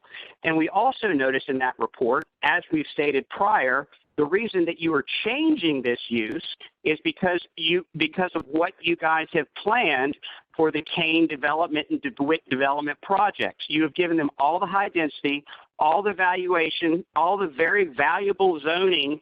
And so then come March, you say, oh my gosh, we can't give them everything they want without putting those uses elsewhere. Let's go stick them somewhere. Let's go stick them by the train tracks. Why are we not putting affordable housing next to the waterway? Why are we keeping it away from the very expensive office space? Why are we keeping it away from the very expensive retail space? We look at the Rose report, and the Rose report recommends that type of construction next to the creek, but you've disregarded it. It also mentions lower ceiling heights, slower building heights in that North Hills project. But again, you've rejected it. It also mentions in 2018 the congestion and the traffic problems, which again you've rejected. So what this whole North Hills plan is what you guys have done is you realize the problem that is caused with Kane, and you want the city, which is taxpayers, to pay for all this development. If you look through all these reports, what it's going to show is who's paying for the stormwater, who's paying for the infrastructure, taxpayers. But if you read them, these problems already exist. So you're wiping this under the rug on our nickel and at our expense.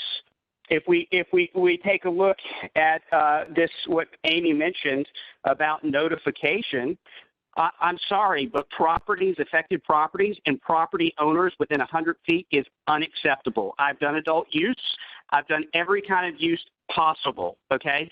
Now, Ms. Harris, if Ms. Harris was in the neighborhood, let me kind of give you an example.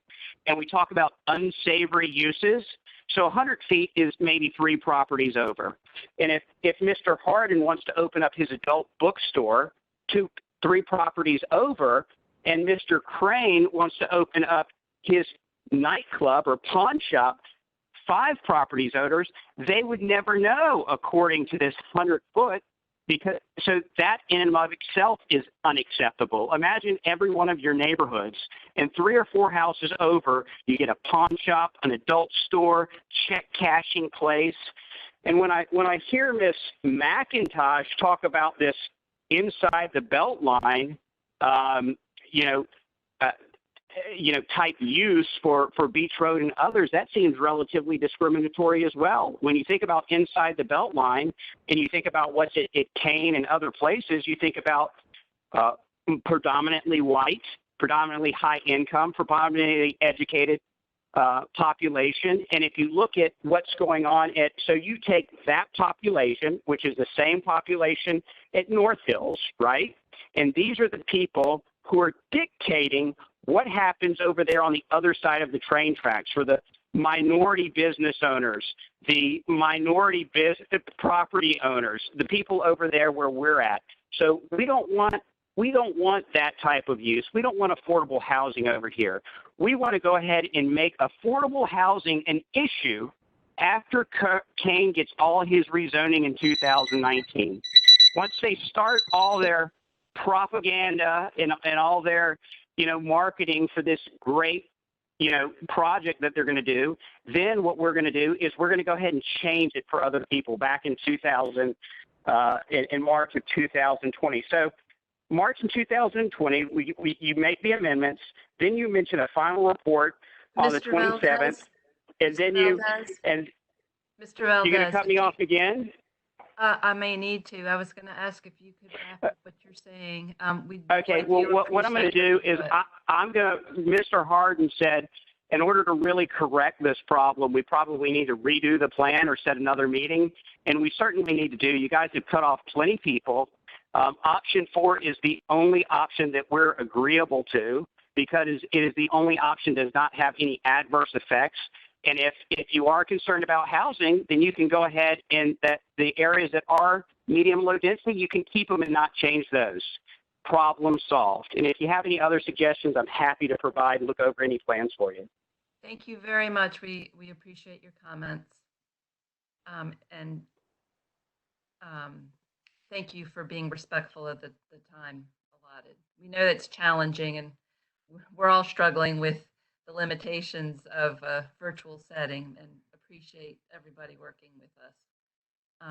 Commissioner Miller. I was going to see if staff would like to respond to the initial comments from Mr. Valdez regarding the implications of option 1 versus option 4. Yes, go ahead. Thank you. I would just note that option 1 simply provides more options than option 4. Either are reasonable options that the commission can opt for. Commissioner Lampman.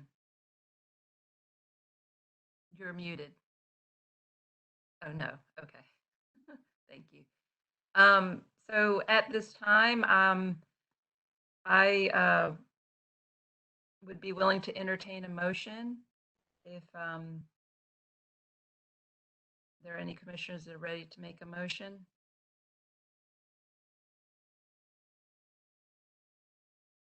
Commissioner Fox.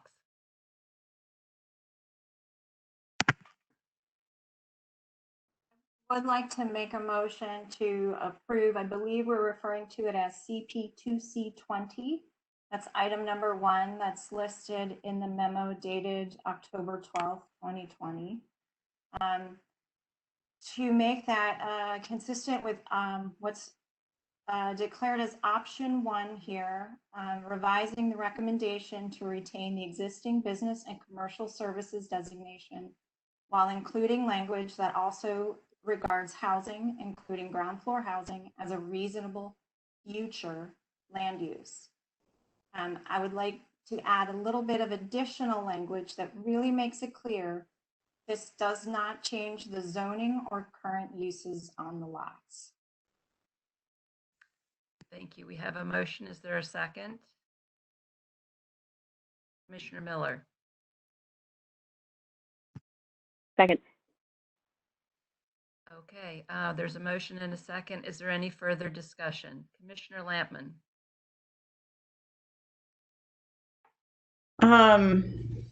I just wanted to make one comment about building residential along railroad tracks. I foresee a lot of our commuter situation having use of the railroad tracks. And being in affordable housing, there are significant limitations in other states that prevent us, and in North Carolina, technically, where we are not able to build within a certain distance of an active railroad line. So when it comes to using federal dollars to support housing, affordable housing along those lines, we do have those restrictions. I just want to make the comment and just have people think about it, that as we do move to commuter rail lines, that we'll be taking existing rail lines that are not going to be used as frequently and converting them for the purpose of commuters.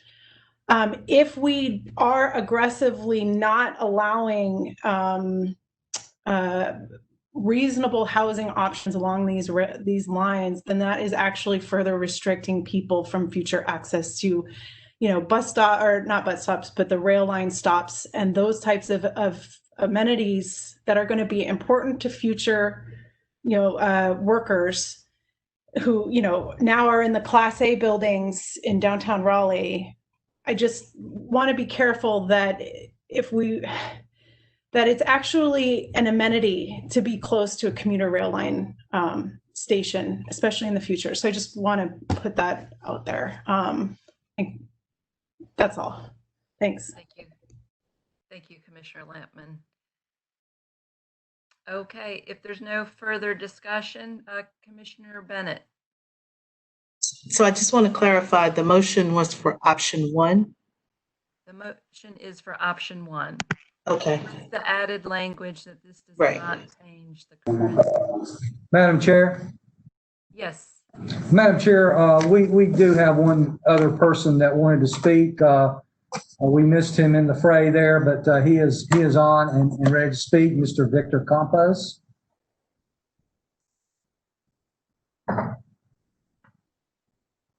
Okay. As I understood,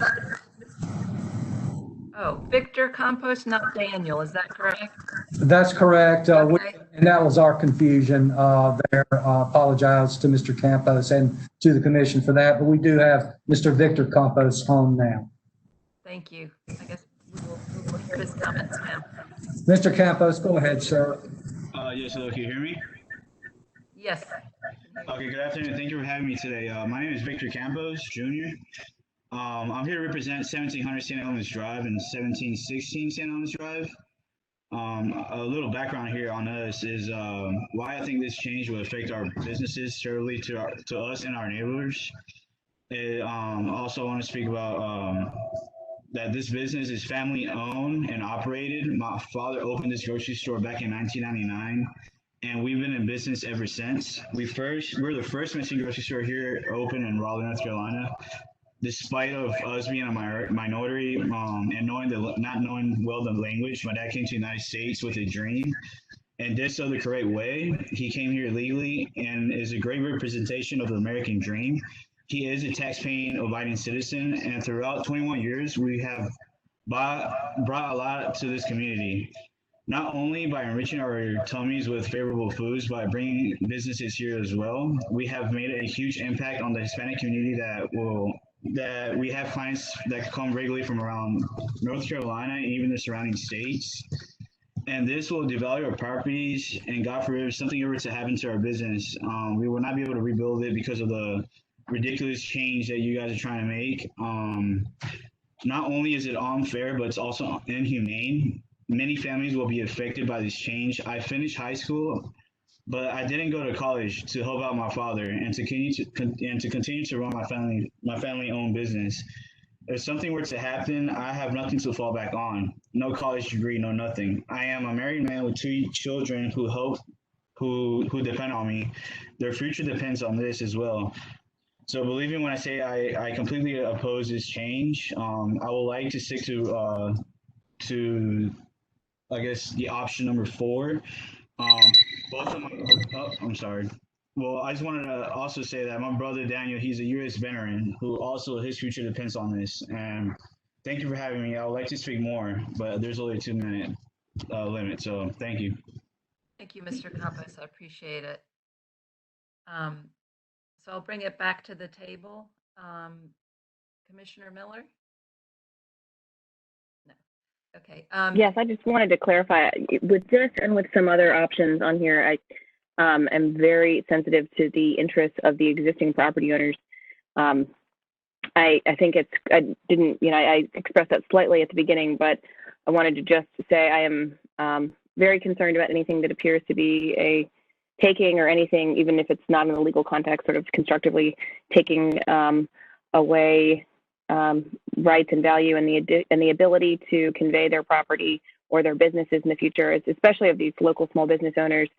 And I support local small business owners and work with them in my private sector world as well. And so I share all of the concerns that were brought up in these emails and in several emails and several phone calls I've had with many of you, and trying to make sure that the government is not going to come in here and take away value from your property and your ability to continue to operate your business or to sell your business for in the future, or your land with the business on it. And so, looking at these options that have been created, I was looking at them with that eye, with the same concerns that you share.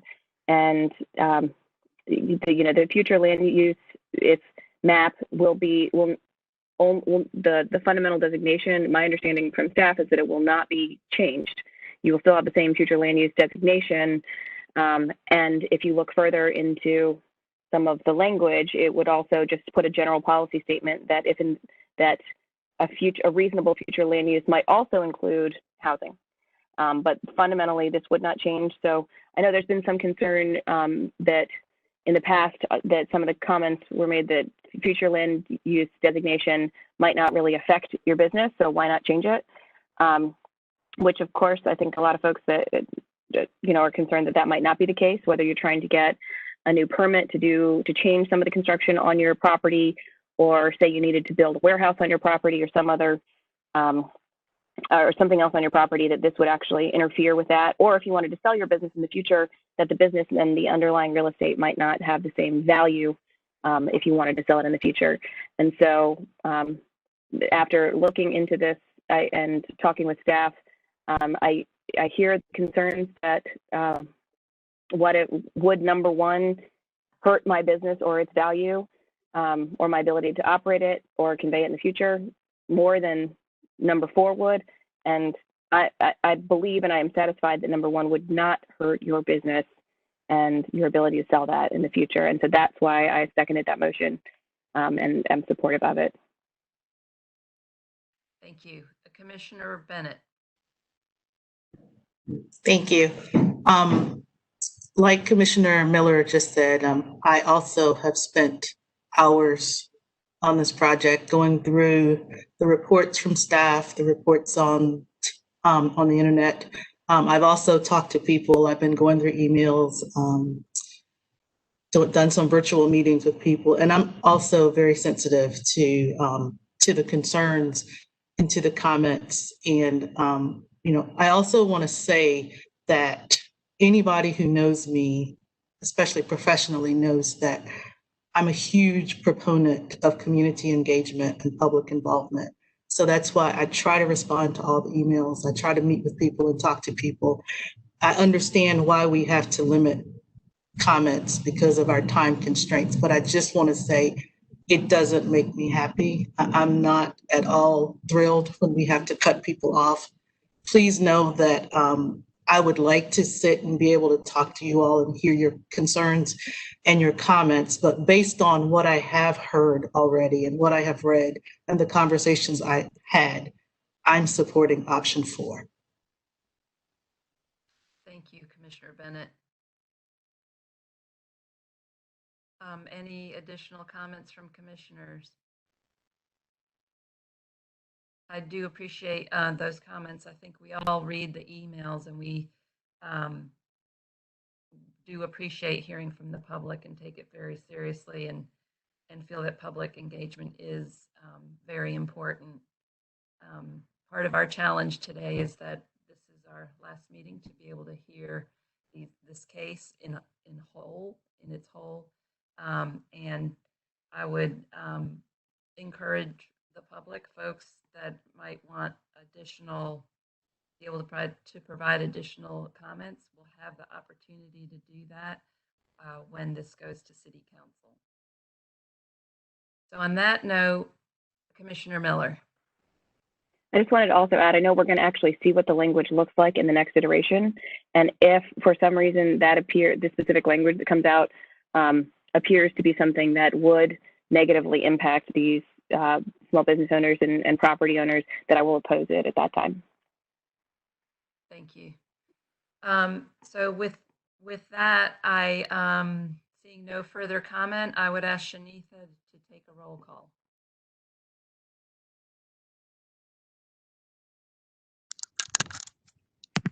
Commissioner Bennett, how do you vote? Nay. Commissioner Fox? Aye. Chair Hicks? Nay. Commissioner Lampman? Nay. Commissioner Mann? He had to jump off.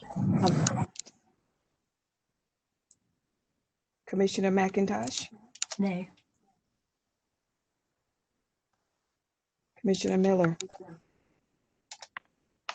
Aye. Commissioner O'Haver? Aye. Commissioner Winters?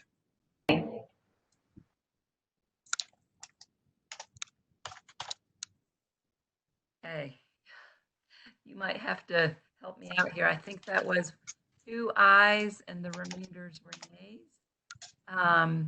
And so the motion does not pass, it fails. I would entertain, if the commissioner would like to make another motion, I would entertain that at this time. Seeing none, Commissioner Fox. Being the will of the commission, I think I can be convinced into option number 4. At the time when any of those property owners choose to sell their properties and that new owner chooses to redevelop it, they could come back to the Planning Commission for rezoning to include that. So given that, I make a motion to approve CP2C20 as it is reasonable and in the public interest. Looking at item number 1, option number 4, revising the recommendation to retain the existing business and commercial services designation because we believe this option would address concerns from the property owners, even though it does not align with current plan principles. Thank you. Commissioner Lampman. Second. All right, we have a motion and a second for option 4. Shanitha, could you take a roll call? Yes, ma'am. Commissioner Bennett, how do you vote? Aye. Commissioner Fox. Aye. Chair Hicks. Aye. Commissioner Lampman. Aye. Commissioner McIntosh. Aye. Commissioner Miller. Aye. Commissioner O'Haver. I'm going to vote aye, reluctantly. Commissioner Winters. Aye. That's unanimous, so the motion passes. Thank you, everybody, for your comments and discussion. Commissioner Miller? Again, I just want to add that my vote in favor of number 4 is in no way indicative of me with staff saying that I don't fully believe everything that we've discussed and the impacts that you guys have provided and description and explanation you guys have provided what the impacts of number 1 would be. I think that number 1 and 4 achieved both goals, and I'm glad to see at least number 4 move forward with respect to the interest of the property owners. Thank you. Okay, we will move on to the next item, which is item number 2, the St. Albans area plan related to building height. So this is the same area, and this is a recommendation just with respect to height. So I'm going to share my screen again. And the rationale here was currently everything in this area is zoned for 3 stories, but to permit a bit more height. So actually this recommendation is permitting additional height in this area and transitioning down from the area next to the railroad and the more commercial area further to the east, transitioning down from that to the residential area to the north and to the west. And you can see again, the current zoning, 3 stories everywhere. The current future land use map designation only supports 3 stories, but the plan recommendation is to allow a little bit of additional height there. So options here would be to retain that recommendation of 4 and 5 stories. Second option, to retain the existing height guidance, which is 3 stories. The comment was that additional height should be allowed in this area. That was not vetted with the public in the planning process. The only change that was explored was that up to 5 stories and transitioning down. So the recommendation there is that anything that would go beyond what was explored by the planning process or by current height guidance, ideally would involve a new public outreach process. And of course that could could happen. Any property owner could request a change to the future land use map, or for that matter, a rezoning change. So that's always an option that's open to people. But in terms of the plan recommendation would be, again, that 5 or 4 stories, or to leave it alone and allow 3 stories. Thank you. And I think on the recommendation from staff, I'm going to switch the order of things for this item and have us deliberate on the options as a commission and then hear from the public. So that maybe we can provide a little clarity. Any questions or comments for staff or in general?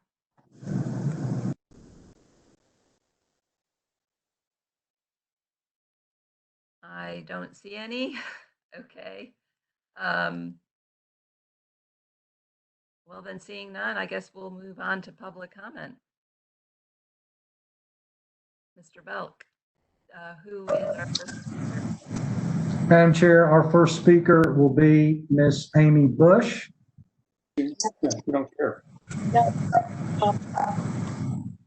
You don't want to speak with us. No, I'm not a speaker. Thank you. Okay. The next, Shepherd.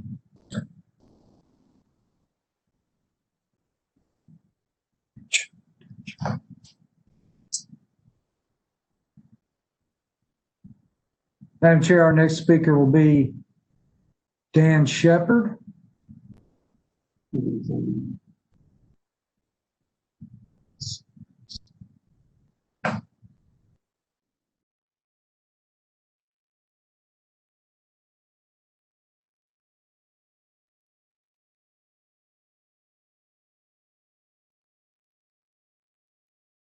Mr. Shepherd, are you there?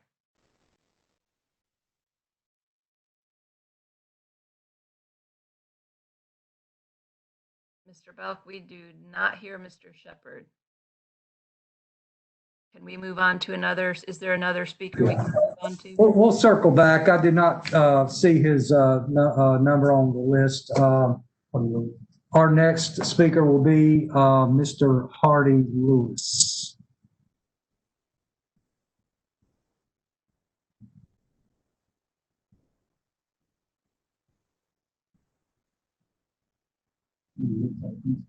He is dropped out.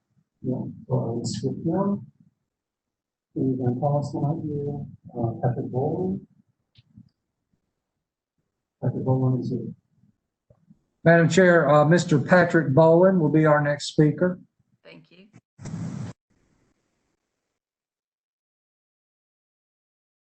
All right, am I on?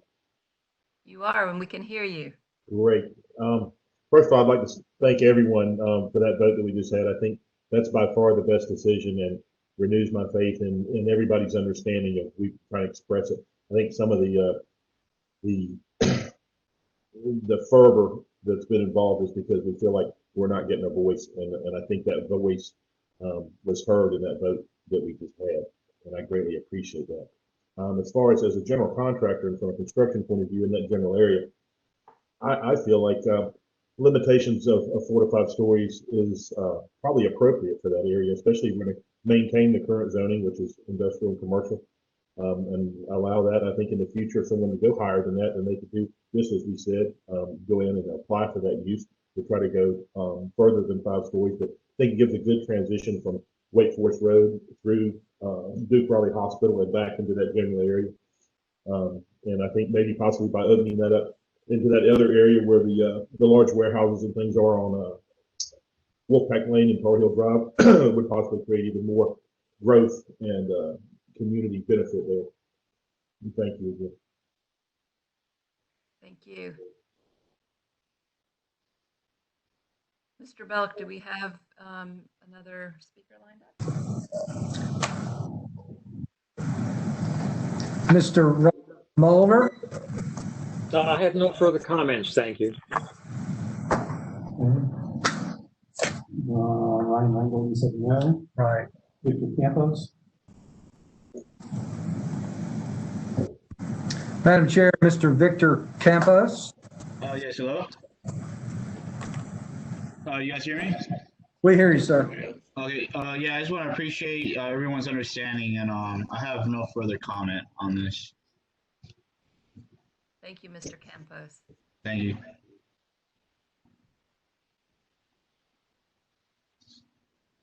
Mr. Belk, do we have another speaker?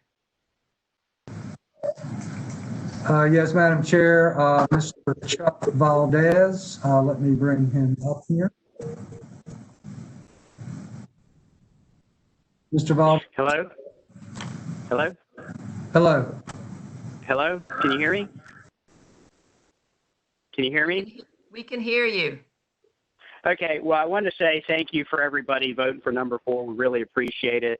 As Mr. Harden mentioned, and to address Ms. Miller's concern, if there are any changes down the road, you could certainly go for a rezoning, special use permit and whatnot. So that should address her any concerns. But this was the right choice, and we really appreciate you guys taking care of your business owners and businesses. There's really a need for us to continue to offer affordable spaces to our community and protect our investments. So thank you. I appreciate it.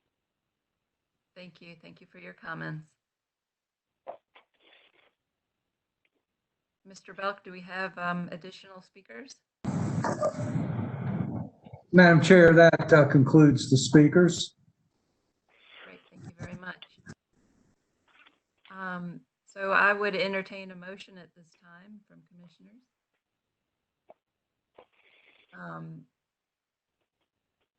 Commissioner Fox. I didn't see any other hands, but I saw a lot of nodding. Motion to approve CP 2A20, that is articulated as item number 2, St. Albans building height from the memo dated October 12th, 2020. I make this motion to retain the plan recommendations of 5 to 4 stories. Thank you. And I'll second that motion. Commissioner Lampman? I'm sorry. I didn't hear significant opposition to item number 2. Am I misreading that? I just want to make sure that I understand exactly what. Correct. I don't think we had any speakers from the public today that were in opposition. There was one that said, you know, it's fine, kind of, but so are we voting to approve it then? Is that without, or because there's many options? I'm not sure how I'm understanding these options. So this, and if anyone can correct me if this isn't right, but my understanding is there was one speaker, I think, that was for the additional height, and then several that felt like it was fine, or one that felt it was fine, and then the others, I think, just wanted to thank us for the previous vote. Which was nice, thank you. And potential options are 1, 2, and 3. And in your packet in the memo, I can read those if you'd like. Okay. I have them here. I guess are we wanting to go up to 12 stories? No, we are voting the motion. Thank you. I guess I should clarify that. Yeah. The motion on the table is to select option 1, which is retaining the plan recommendation of 5 to 4 stories. And this reflects that the plan principle for allowing additional height, but not creating a stark transition. So we are not voting for 12 stories, but we are voting to retain the recommendation from the plan for 5 to 4 stories. Thank you. Okay, I appreciate that. Sorry, I need that clarification. No problem. Okay, seeing no further comment, I'll ask Shanice for a roll call, please.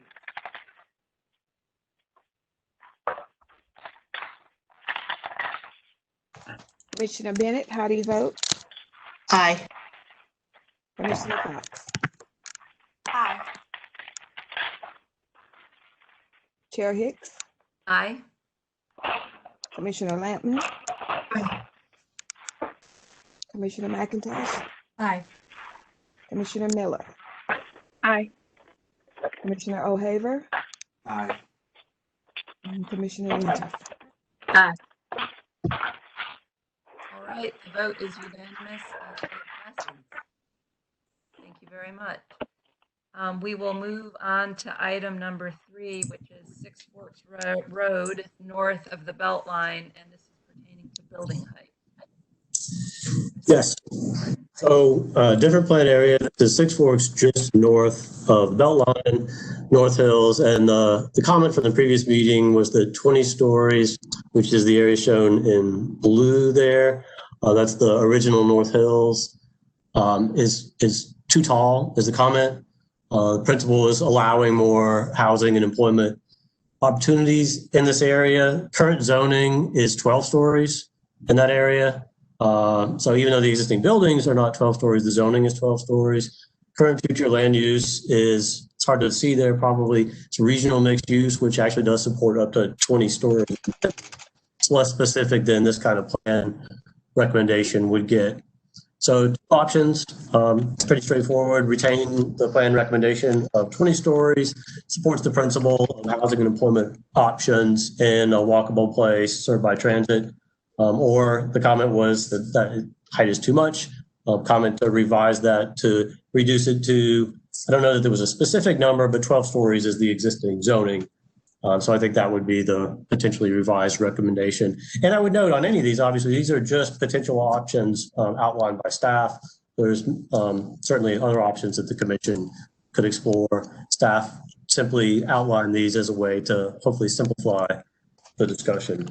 And I would also note in terms of motions, I think it's fine for the purposes of this meeting to just refer to a particular option if that's simpler.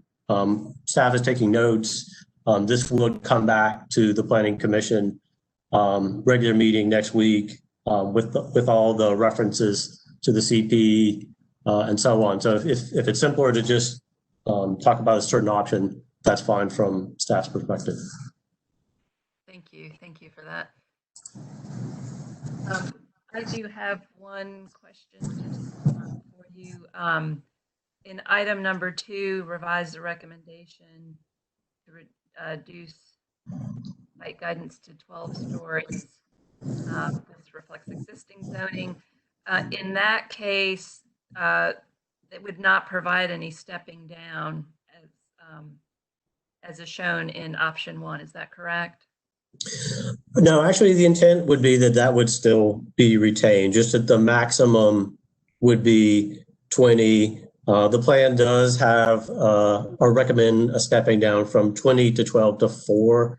So the plan would just change then from 12 to 4 along Lassiter Mill. And I would note there is a pending site plan there. So this plan recommendation really would only take effect if that plan doesn't happen and there's a future rezoning. But in that event, then that plan guidance would be in place. Thank you. Commissioner Fox. Follow-up question to Mr. Harden. How many stories is the plan that's currently under review? 12 stories. It's not for the entire North Hills area. It's the J.C. Penney's, if people are familiar with that. So it's that portion of the overall area, and it's 12. It does include some stepping down to 3 stories in one place and to 7 stories in a couple of other places. Commissioner Haver. Yeah, I think I should probably, in the best interest, probably recuse myself. We're doing work in this area, and I think probably would be best for me to remove myself from this conversation. Okay, Mr. Haber, thank you very much. Any additional comments?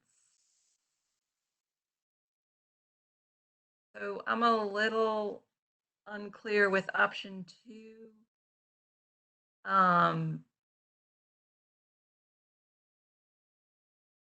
So I don't know if this is appropriate or not, but is the potential rezoning that's kind of near where the JCPenney's is, Is that would the 4 stories that's shown on the plan recommendation map, would that remain shown? So there's not a rezoning. The project is moving forward with the current zoning, the 12-story zoning. Thank you.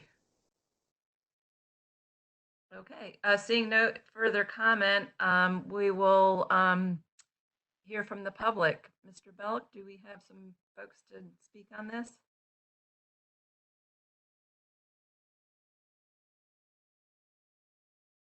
Yes, Madam Chair, we do have a couple of speakers that have signed up to speak on this item. The first being Mr. Larry Helfont.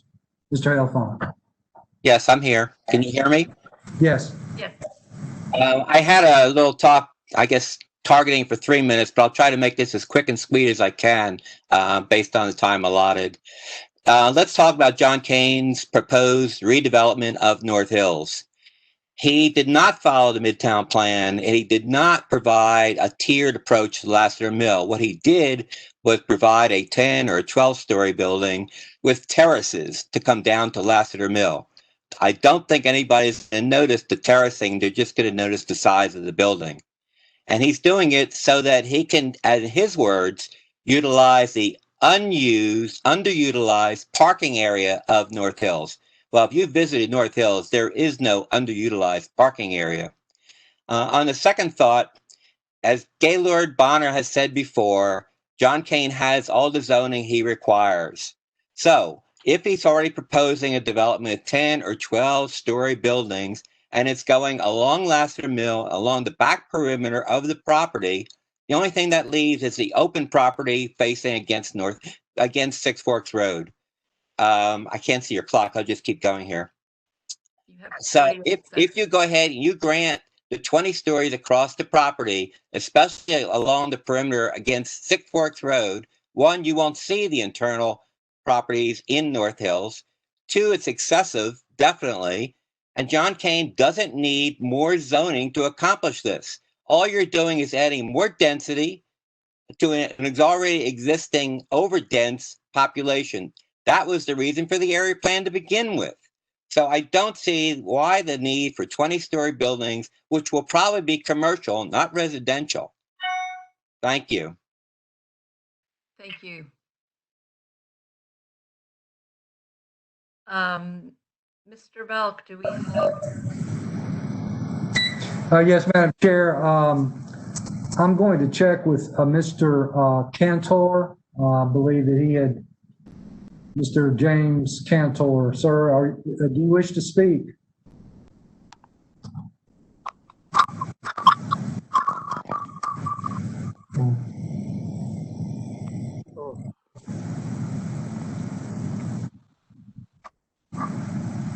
Mr. Cantor? I don't need to speak. I just wanted to say I felt that 12 stories is enough.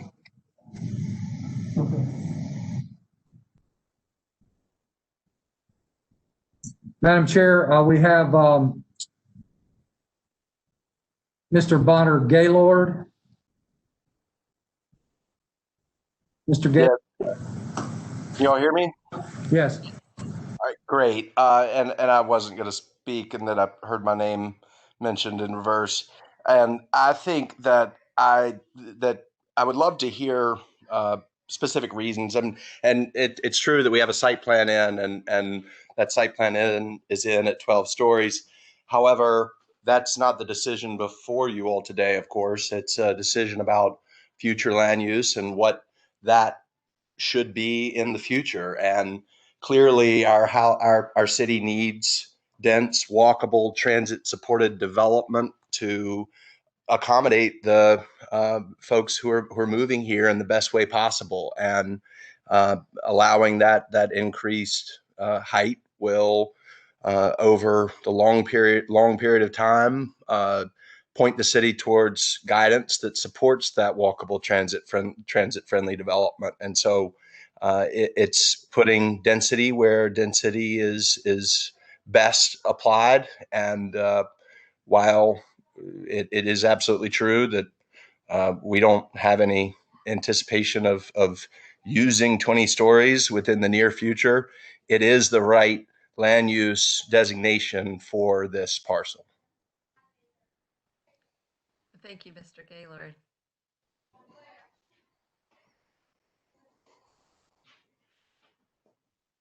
Mr. Belk, do we have additional? Madam Chair, that concludes the list of speakers. Thank you. Okay, we'll bring it back to the table for any discussion, or I'll entertain a motion. Commissioner Miller. I had a question. Is this a change purely to the future land use map and not to the zoning? That's correct. So in the future, if It's technically a special map because the future land use map doesn't have heights attached to it. It has more generalized height guidance. And this is specific. It's saying a rezoning up to 20 is consistent with this guidance. this guidance. So in the future, if they wanted to build a 20-story building, what would have to occur at the zoning or planning commission level? They'd have to ask for 20-story zoning. Yeah, that's a good question, and I would know that applies to most of the other items here. There would be another process before there could be any changes along the lines of what the plan is recommending.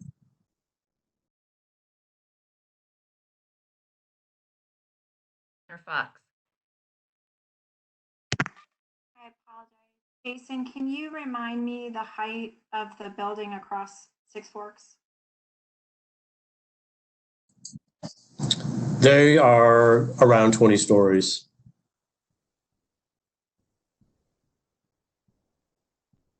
And that zoning across the street, I didn't really get into too much detail.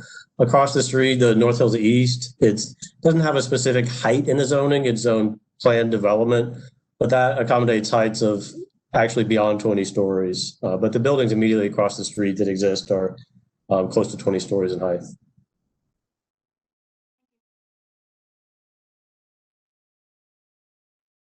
Commissioner Miller. Wanted to add for consideration after reading the plan, and this is not a zoning case, but I know that we're trying to look at the future land use and the future of this general area. And, you know, one of the questions that frequently comes up is, and that I talk about with other commissioners and with staff is, if not here, where? You know, we're trying to focus on density in certain areas to avoid sprawl. And, you know, this is, I hear the general concerns, but to that question, if not, you know, the city is obviously growing, and to the question, if not here, where? If not across the street from another 20-story building in this type of dense area, where else in the future should this go? And this generally makes me feel unsupportive of keeping this as a dense center for development generally, especially with the added comfort that anything specific would have to go through the rezoning process for us in the future. Thank you.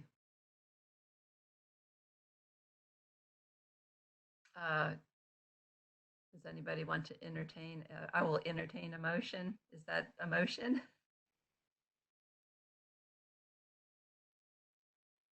Sure. Commissioner Miller. I'll make a motion to approve item number 4 in the reference memo for option number, it's not number 4. Number 3. It's item number 3, 6 Forks Road, north of the Beltline building height, for option number 1 to retain the plan recommendation of a 20-story guidance with a transition to down to 4 stories. Is there a second? Commissioner Lampman.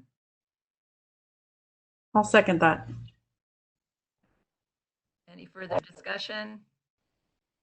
Seeing none, I would ask Ms. Eason, could you do the roll call?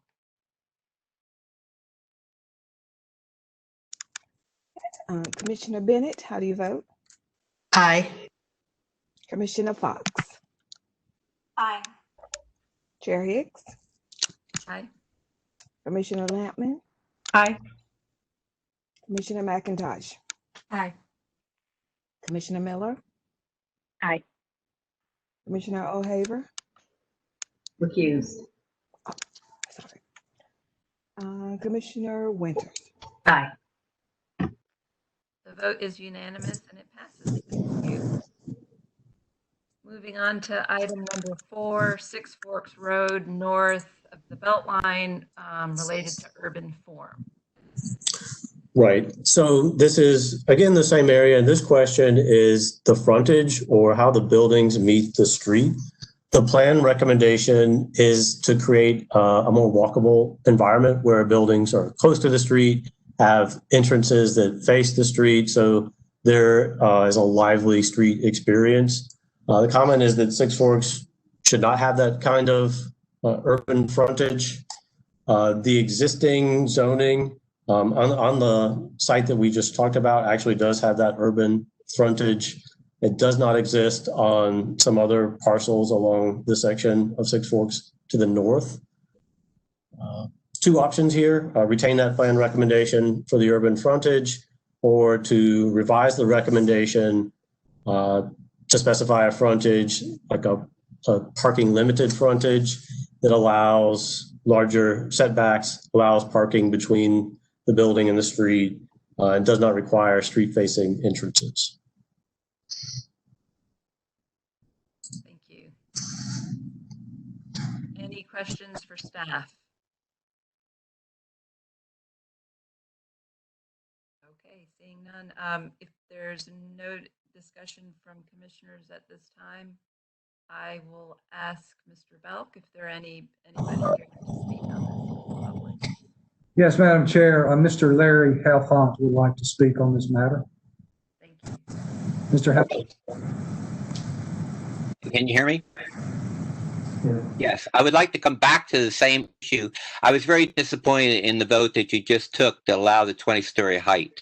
North Hills will never be the same, and you'll have to look back at that in the future. You're going to allow more density, and it's just not warranted in that area. But on top of that, it's supposed to be a BRT station. It's supposed to have a transfer station. Where is the public access going to be? There's no available open space now left in North Hills. Yes, the 20 stories might be in the future, but right now that's open property. You have given John Kane the ability to come back in with 20-story buildings along that perimeter. Then you will not have walkability. As far as street access and closeness to the street, I don't go along with it. I don't favor it. I don't think it would be fine if it were a 5-story building or tiered down from perhaps a 7 to a 4. But again, there's no property there to do that with. So basically, you're going to wind up with a 20-story building. Who knows where the openings will be, front side or back side, but it's not going to be good for walkability. I don't think you're going to get the sidewalk atmosphere that you're craving with landscaping and open access to retail shops. So I just wish you bear that in mind. I wish this had come up before the 20-story buildings. Thank you. Thank you. Thank you for your comments. Madam Chair, we have Mr. Bonner Gaylord. Yes. Go ahead, sir. Yes. So clearly, to create a walkable urban environment, a urban streetscape is in the right approach, and that's why all urban environments are walkable, because there is a street wall and a pleasant area to walk, and that's what creates a walkable environment. And I would also remind you all, and I know you are aware, I was on the Midtown St. Albans Small Area Plan Confirmation Committee that ensured citizen engagement through this process, had no say in the process, but ensured citizen engagement. And all of these recommendations are coming with a 60% of the public having recommended them. And it's a wonderful that we have a opportunity for citizens to express their individual opinions. However, this was vetted by the community. Thank you. Thank you for your comments. That concludes the speakers, Madam Chair. Thank you.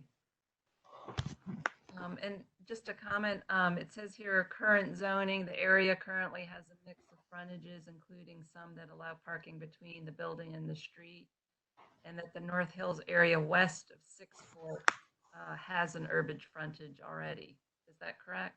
Am I reading that correctly?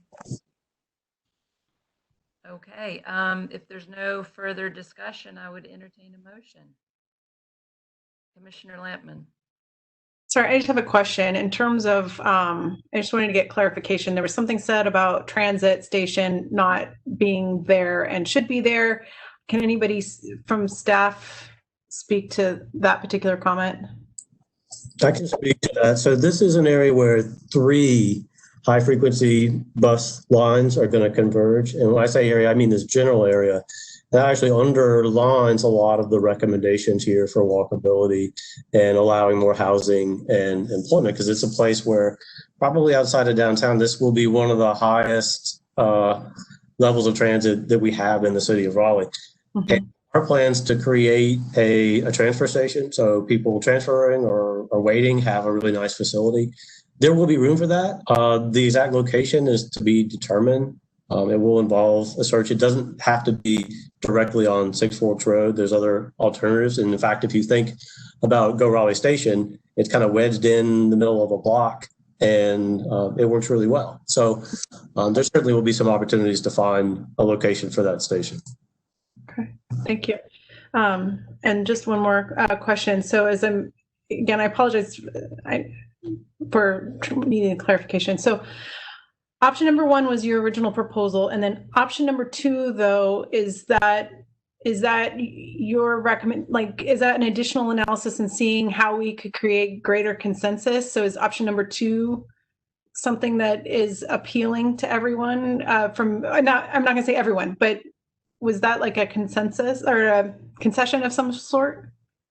That is more just reflecting the comment and essentially more of a status quo option where there could be a more suburban style frontage that allows parking between the building and the street.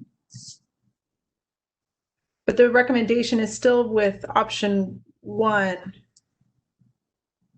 because it does still encourage the appropriate walkability. I'm sorry on this one. I'm sorry. I'm having problems here. So that's okay. Option 1 is the plan recommendation of a more urban form here.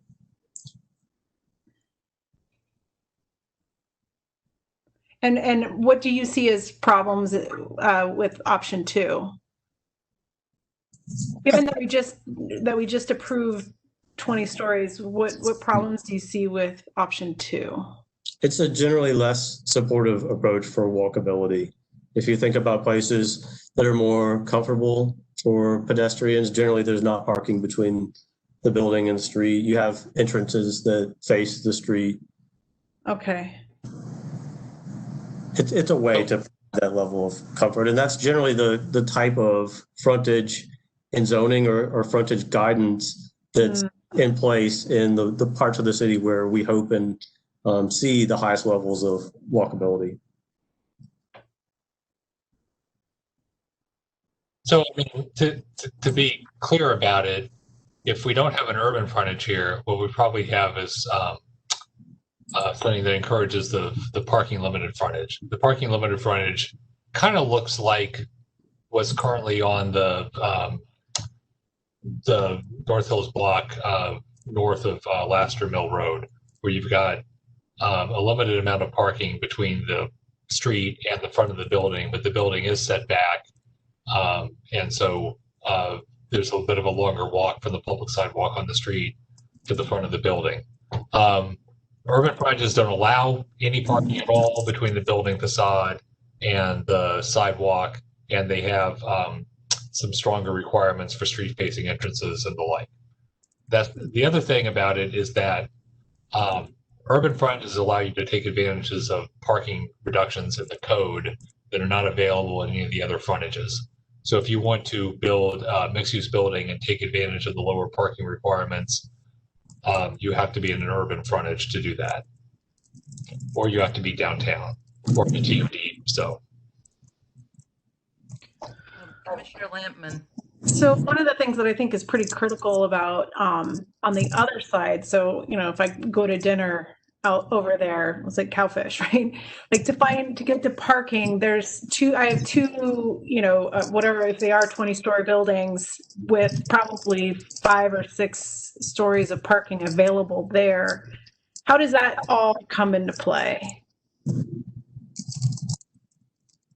Does that have anything to do with anything, or does that satisfy some of the parking requirements, or is that just like a voluntary on the developer's point so that they can have parking for their tenants and nightlife goers?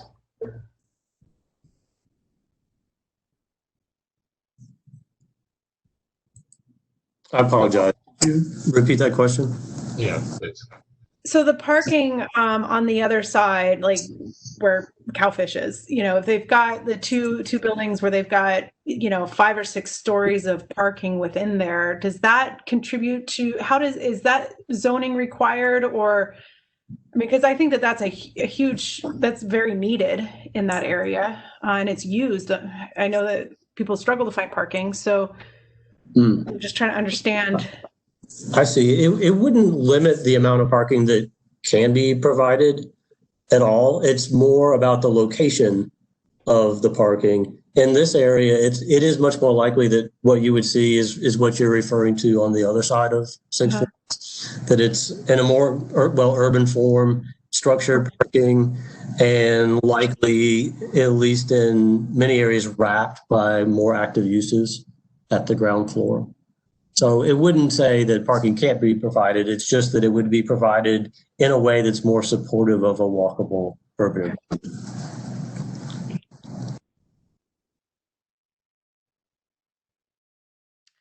Okay, are there any further further questions or discussion?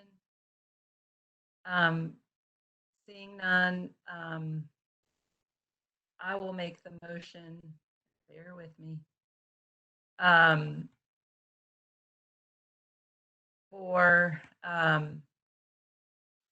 Based on the memo dated October 12th, for item number 3, 6 Forks Road north of the Beltline building height. I move to select item number 1, retain the plan I'm sorry, I'm in the wrong one. For item number 4, 6 Forks Road north of the Beltline urban form, I recommend item 1 to retain the plan recommendation for urban frontage. This reflects the plan principle of encouraging walkability.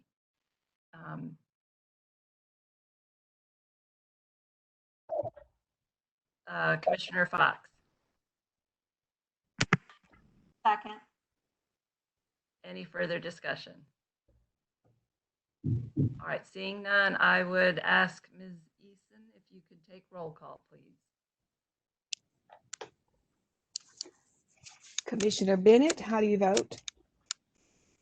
Aye. Commissioner Fox? Aye. Chair Hicks?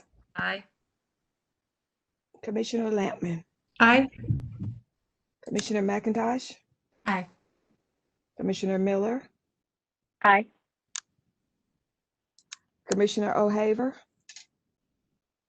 Did he not come back? No. No. Recused. On this one? He's recused as well. Oh, that's right, same. Okay. And Commissioner Winters? Aye. All right, that vote is unanimous. Commissioner Bennett? Can we just take like a 2-minute break, please? I know we have other items on the agenda, but I'm sorry, they're replacing my roof. I just need like 2 minutes. So thank you for that request. First, I'd just like to say the vote was unanimous and it passes. And we will move on to item 5. If it's the wish of the commission to take a 2-minute break, we can. I do have some concerns at 6:35, and we have 7 more sections to go through. So a couple of things on that. I would ask that we try to really hone our discussion down to the finer points if we can. We also have a third case that we're supposed to touch on today, and we've got people from the public on that case who would like to speak. Yes, Commissioner Winters. Just in respect to that and trying to be respectful of time, I'm concerned that being able to get all of that in by our prescribed timeframes, if we would need to consider something else like elongating the time, or because I don't know how much we can continue. Trying to be respectful of everyone's time and the people that are on the phone. I just trying to forecast what plan to put in action to either relieve them. Just trying to think, just trying to consider some options. Okay, so I'll put out there, would commissioners and I guess is staff available to stay on the line for an additional 30 minutes so that we can try to get through this and at least hear folks from the public, or be able to talk to the folks from the that are here from the public to speak on the last case. I will make myself available. Okay. Okay. So that's 1, 2, 3, 4, 5, 6. Okay, so we would have quorum. So let's plan to extend until 7. Hopefully we can get this done by then. And on that note, you mean 7:30? 7:30. Extend to 7:30. To 7:30. Right. You said extend to 7. I thought you meant 30. Sorry. And on that note, would commissioners like to take a 2-minute break, and we'll convene at 6:39. How does that sound? All right. Thank you.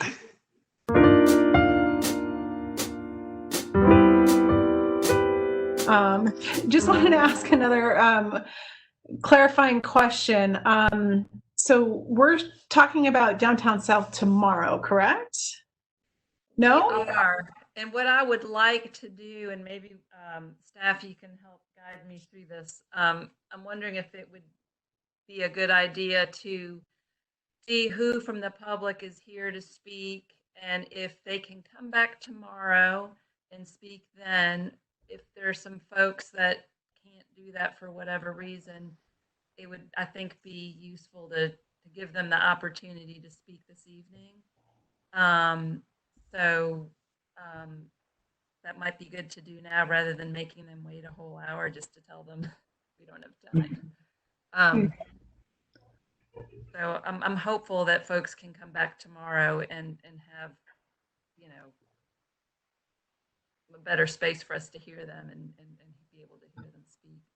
Would that give everybody a general comfort too in terms of like timing? And then if we're listening to it tomorrow, if we give people time to speak tomorrow on that one, does that help instead of having people, well, maybe if we get to it, we can just say, okay, nope, we're going to just take it off the slot for today and we're going to talk about it tomorrow. Well, I would like to try to hear part of the case, if at all possible, if we could get through these 7 in less than an hour. So I would ask staff, how many people are here to speak on the downtown South? And is it possible to poll them to see if they can come back tomorrow to speak, and just see where we land on that? If everybody can come back tomorrow, then Madam Chair, we have approximately 50 people that are signed up to speak on downtown South. How many? 15. And of those 15, is it possible to find out, poll them to see if they're available to come back and speak tomorrow? Since that will be the first and only item that we will be discussing. I can send a chat message to all attendees and perhaps put a poll that way. Okay, that sounds good. And maybe we'll just circle back around to that when we have the information. How's that sound? On that note, we will move on to item 5. Make sure I got my numbers right here. We just did item 5. We will I'm sorry. Bear with me. We're on item 5, which is Six Forks area west of Wake Forest Road, and this is regarding addressing building height. Yes, so the plan recommendation involves a transition from the greater height, which is shown in purple, up to 12 stories, down to the lower scale residential areas to the north side of Six Forks Road. The comment is that a little bit more height should be allowed in that area. I would note that so there's nothing as specific as an area plan in its recommendations for height, but there is height guidance. There's height guidance everywhere, and it's based on future land use map categories. And those categories would support 4 or 5 stories on the north side of Six Forks there, and 4 stories on the south side. Now, I'll illustrate, first, the existing zoning is generally 3 stories along there. There is some 4 or 5 stories on the south side on one parcel. The future land use map designates the properties on the north side as office and residential mixed use. And that envisions actually a little bit of a mix, 5 stories for office and 4 for residential.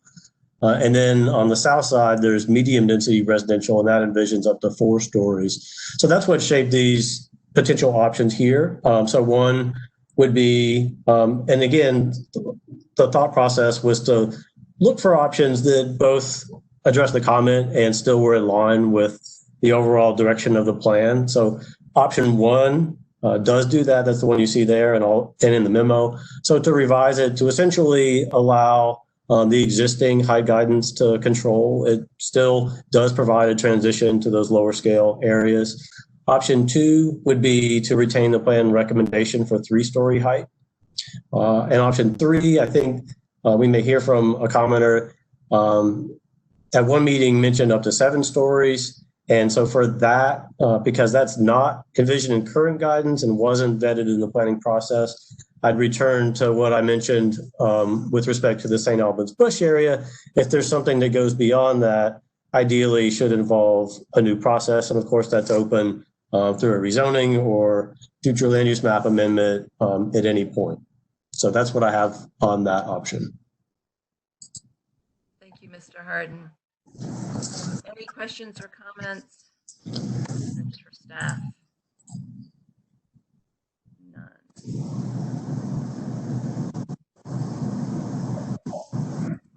All right, in that case, we'll ask Mr. Belt if we can hear from Madam Chair, we will hear now from Isabel Maddox. Good afternoon. Can you hear me? Yes. Good afternoon. Isabel Maddox, representing the Hobbs family. Thank you to staff for presenting some good and workable options. Also, as a former chair of the Planning Commission, I know how hard you guys work and how much time you devote to this. Sometimes it can be a thankless job, and so I wanted to say a thank you to you for your service. This property, this first recommendation, really involves 2 different properties for the Hobbs family. One is Anderson and Six Forks, and that property is located somewhat in a hollow. It's right beside an apartment complex that is 5 stories. The zoning's for 5, the actual building is for 5. So we would request 5 to 7 stories in that location.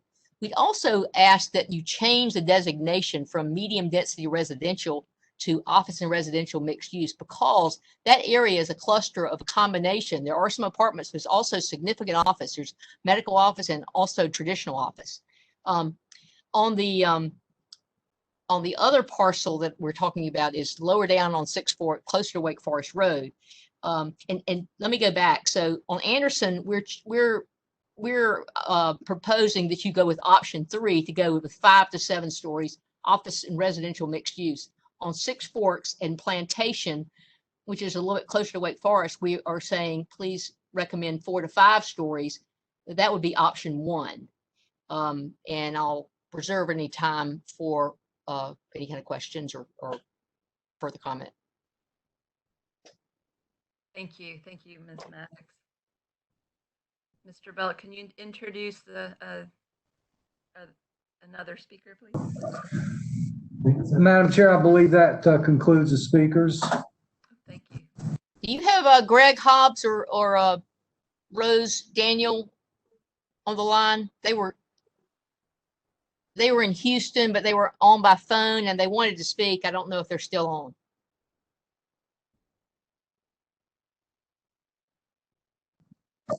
I do not see them on the list. Are they calling user? Well, let me check. I'm sorry, let me check our calling users. One moment.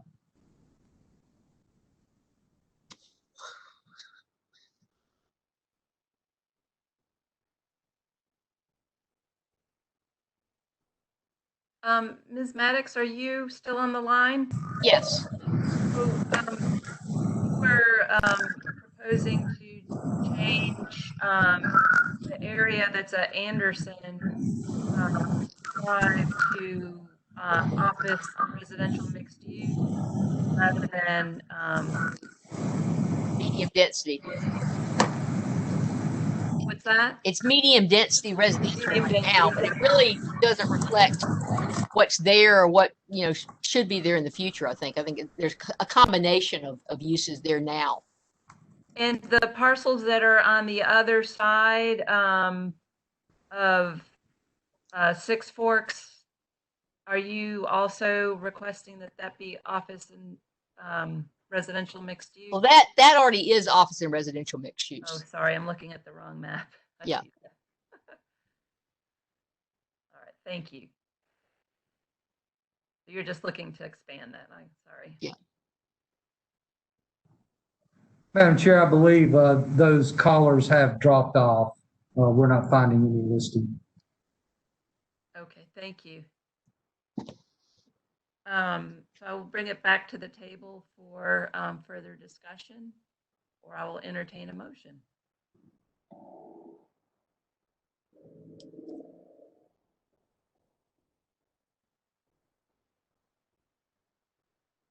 I am not seeing any raised hands. Commissioner Lampman. And a clarification, so item number 3 would give even greater flexibility in terms of height than either 1 or 2, and 1 or 2 being the recommendation that we originally heard. That's correct. So if that means then that nobody from the public was able to really speak to a proposal up to 7 stories, is that correct? That's correct. That's why that option was described that way in the memo. Okay. I would go with number 2 just to keep it consistent with what you're recommending. I'll make a motion. We would prefer option 1 to option 2. Option 1 both addresses the property owners and the plan, I think. That is how we outlined the option, yes. Jason, you didn't poll everybody on option 1 though when you were creating the plan, correct? That is true. That is correct. It does, however, represent what the existing future land use map would support in that area. And that's why that was included as a reasonable option at this point, because it essentially does reflect the status quo.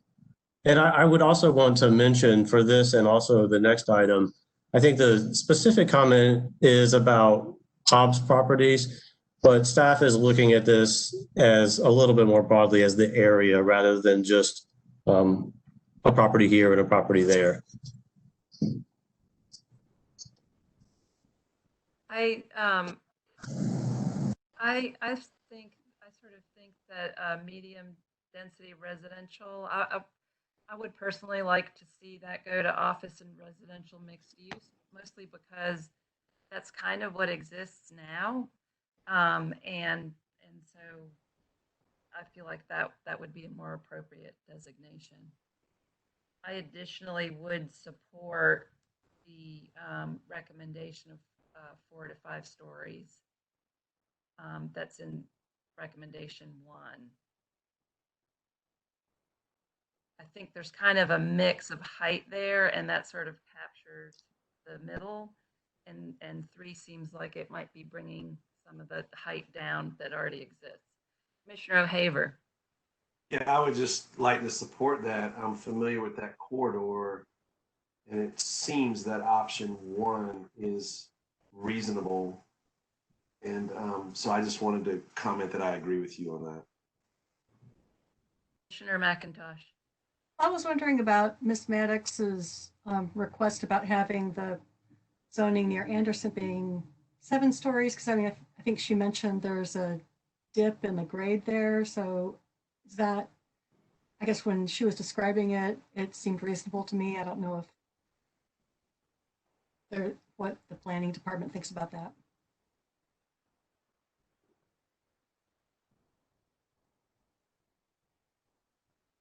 I think that's From the planning department perspective, again, it would go back to the option 3, where if it wasn't something that was explored during the planning process, it's better served by its own process.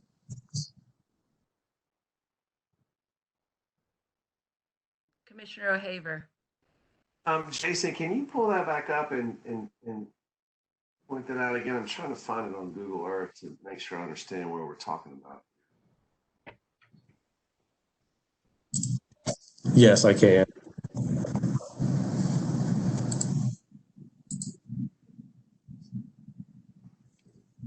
So the 2 parcels that are discussed specifically here at Anderson Drive and Six Forks, they are actually currently zoned for office and mixed use, OX3 there.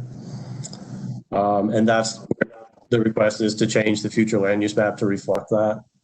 And then the other parcels that are specifically mentioned, but again, staff is looking at this and the next item as this general area, not focusing on one individual parcel. They're here, and that does have the office and residential mixed use future land use map designation currently. So if I could confirm that Ms. Maddox is asking for 2 different decisions on this?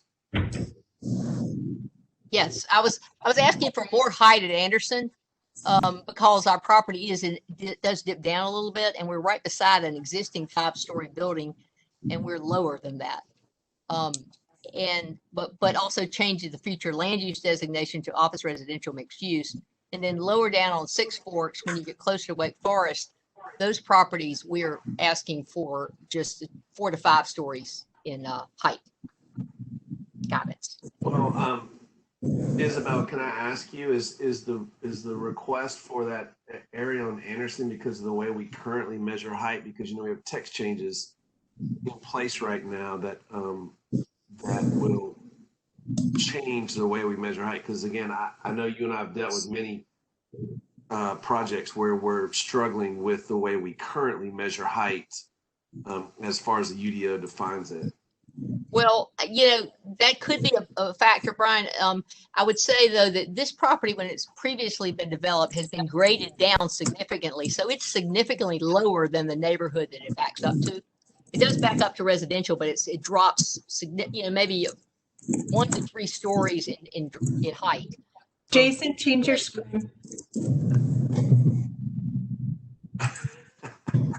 Jason, change your screen. Grind through. Jason, I've sent similar emails, Jason. Don't worry about it. Go ahead, Isabel. Sorry. I would like to entertain a motion. I think it'd be helpful if we could. Okay, great. Go ahead. So if not hearing a motion, I will make one for CP 220 Midtown based on the memo written by Mr. Harden dated October 12th, item number 5, Six Forks area west of Wake Forest Road relative to building height. My motion is to select item 1, revise recommendation to allow existing future land use map guidance for 4 to 5 stories to remain, and to change the use to office and residential mixed use. That this addresses the comments and conforms to the guidance given in the plan. Additionally, I would recommend that I'm not necessarily totally opposed to 12 stories at Anderson, and recommend that perhaps that additional height could be explored as in the form of a rezoning. Commissioner Lampman. Second. Any further discussion? Seeing none, Ms. Eason, could you take roll call? Ms. Bennett, Commissioner Bennett. If I could interrupt real quick, since these are sort of portions of an overall motion that you're going to make later, let's just raise our hands and move forward. We'll do a roll call vote when you make your recommendation on the overall comp plan. But these two elements, let's just go ahead and raise our hand. It'll be quicker. That sounds good. All in favor, raise your hand. And any opposed, raise your hand. The vote is unanimous and it passes. Thank you. Moving on to item 6. This is Waterfront District building height at Atlantic and 6th.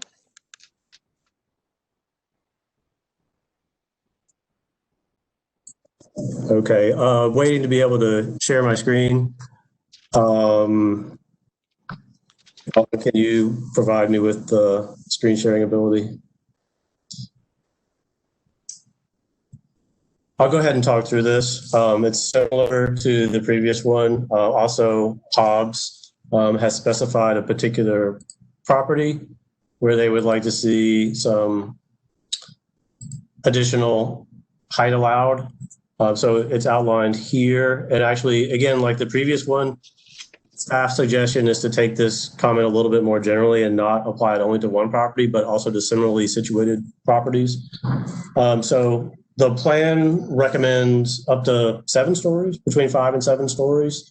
Current zoning is 3 stories. I'll show you current zoning here, current zoning 3 stories. This is Atlantic Avenue, 3 stories in this general area. Future land use map does describe this as community mixed use, which in certain situations where there's high levels, high frequencies of transit does envision 12 stories. So one recommendation here is, and excuse me, my slide here is not actually reflecting the memo, but the recommendation here is kind of similar to the last one, and that's to find a solution that would essentially address the comment and still be in line with the current guidance. And so that would be to allow 12 stories here. It essentially shifts the transition here, going back to the overall waterfront district concept.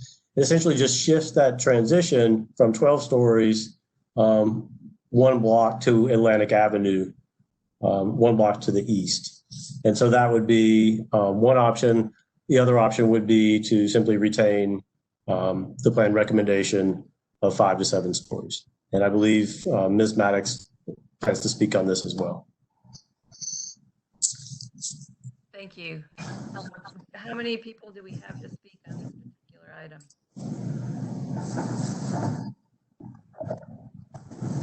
Just one, Madam Chair. Okay, in which case I'd like to suggest that we hear from Ms. Maddox. Yes, in this case, we would make it simple, request that you support option 1, which would allow for 12 stories in this area on a busy thoroughfare backing up to the railroad tracks with lots of height surrounding. Thank you. Very concise, thank you. Are there any questions or comments from commissioners?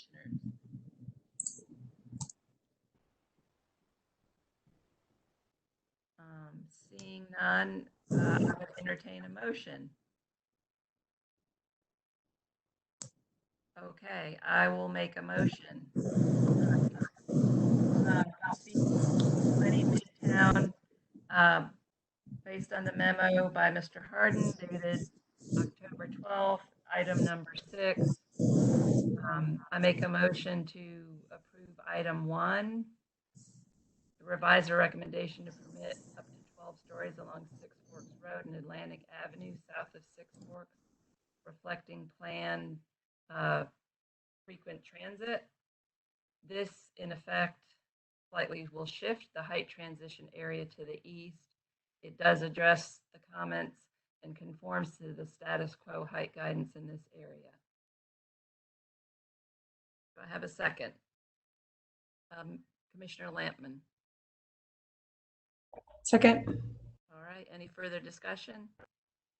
Seeing none, I will take a vote by show of hands. All those in favor, put your hand up. And anybody opposed, put your hand up now. The vote is unanimous and it passes. Moving on to item 7.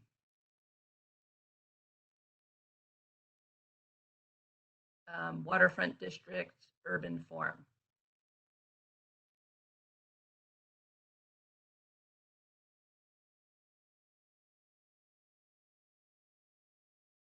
Oh, and before we move on to this item, I'm so sorry. So far we have 9 people who are here to speak on Downtown South that can come back tomorrow. Remind me, how many does that leave us? About 6 folks that did not respond out of the 15 that we queried. Okay. They didn't respond. It's not that they responded in the negative. You just didn't hear back. That's right. We only heard back from, actually it's up to 10 now who responded that they can speak on this tomorrow. Okay. So what I would like to do without objection, is to go ahead and move the speakers and the presentation for Downtown South to tomorrow. And I apologize if there's anybody who came from the public to speak that didn't have a chance to say that they can't come back to tomorrow. I will say that we will be hearing this case on multiple special meetings. And so I'm hopeful that that would be enough to accommodate everybody. Commissioner Winters? Thank you. Just if it's possible, Mr. Belk, do you have a list of the people that signed up, the 15 that were on record? Because I would like to at least give the respect of acknowledging the 5 or the few that were unable to respond or unable to come. Respect that they and if they're listening or something, if they could forward their comment to us in email with Commissioner Winters, it's a little hard to hear you. I think Mr. Belk needs to mute. Thank you. Yeah. That's better. Like, I need to repeat. You asked, I think, for the 6 folks that couldn't be reached to be identified. Right. If we could identify them and if they could be identified, to acknowledge them and the time that they have dedicated to try to show up today, to give them the respect of their time and their engagement. And also, if they're unable to come with permission from commission, yeah.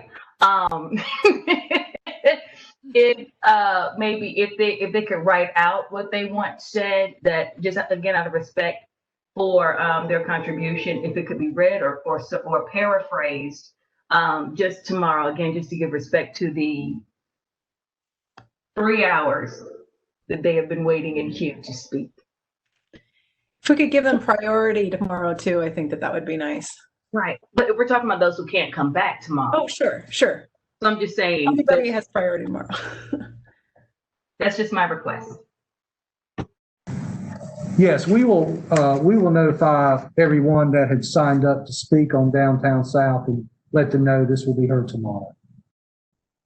My request was that those who cannot, if you already had a list of the 15, because you said 15, I don't know if you know If it was itemized, who they are, to pick up. Yes, we have the list of names and emails. We can notify everyone. Of the 15, we did have 9 people. I believe I may have said 10 correctly. There's 9 people that did say definitively that they could be here tomorrow, but those remaining ones will also be notified that this will be heard tomorrow. Commissioner Winters, are you wanting to see the names of the folks that could not be reached? Yes. Could those be emailed to the commission so that we at least know who they are And acknowledge them with their emails so that we can reach out to them and make sure we understand what their comments are? Is Midtown over? Yes, we will ask them to send their comments. I think what we'd like is a list of their names with their email addresses so we as commissioners will have an understanding, you know, if for some reason they can't make it back, who they are and what they wanted to say. We will provide that. Thank you very much. Okay. Thank you. Moving on to item number 7, the Waterfront District Urban Forum. Thank you. Yes, so this is back to the same area, and this is going back to that question about walkability and urban form. So in this area, the plan didn't get so specific as to say exactly what type of specific frontage, urban limited or so on, but it did have a pretty important broad principle, which is to not have parking in between the building and the street, which is a pretty core element of walkability. And I would note, just for information, there are a number of parcels, certainly not all, but a number that already do have some form of urban frontage. So you see on this slide, they're outlined in yellow.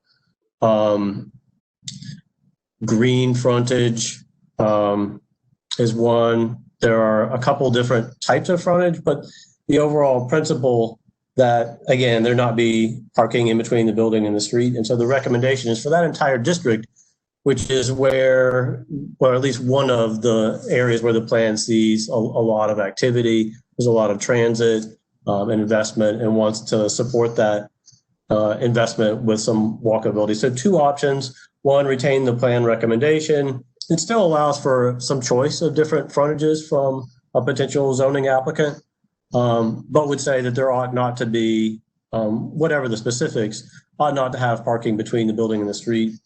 The second option would be to simply remove that recommendation and allow current policy to control, which would essentially allow some parking between the building and the street. Thank you. Any questions or comments for staff? Mr. Harden, do you know, were you able to ascertain if the comment was made thinking that perhaps this type of recommendation changed what was currently allowable? I believe, I don't want to speak for the commenter, that I believe was Isabel Maddox, who I believe is still on the line. She can speak to the concern. I'd like to allow that if the commission is okay with that. Absolutely. So we'll just take it to hearing from the public. Thank you. Excuse me, could you repeat the question? I'm sorry, I was paying attention elsewhere. I heard my name called. No worries. The question was, I didn't know if the comment was made from an owner who did not understand that this type of change didn't change what was allowed currently in terms of where their parking was, or what the context of the comment was. Are you on? Number 7, it's the Waterfront District Urban Forum. It's a comment related to parking should be allowed between the building and the street in the Waterfront District. Yeah, and that was, that really, I made that comment earlier, and that really related to a property on 6 Forks that I don't think is in the bounds of the Waterfront District. Does the Waterfront District go, how far up 6 Forks does the Waterfront District go?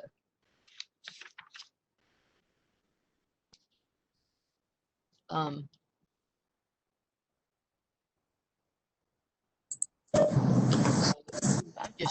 it goes up almost to Anderson. Okay. Essentially follows the Big Branch on the west side, Big Branch Creek. Yeah, I guess it would then affect the properties on Six Forks and Plantation. Is that correct? Jason? Yes, that's correct. Yeah, we did have an issue there because there are some stormwater facilities that were developed when the current buildings were developed underground. That was, significant funds were spent on those. You can have parking over those, but you can't have a building over those. And we did make that comment earlier to try to, make sure that we could at least do parking limited frontage in that location.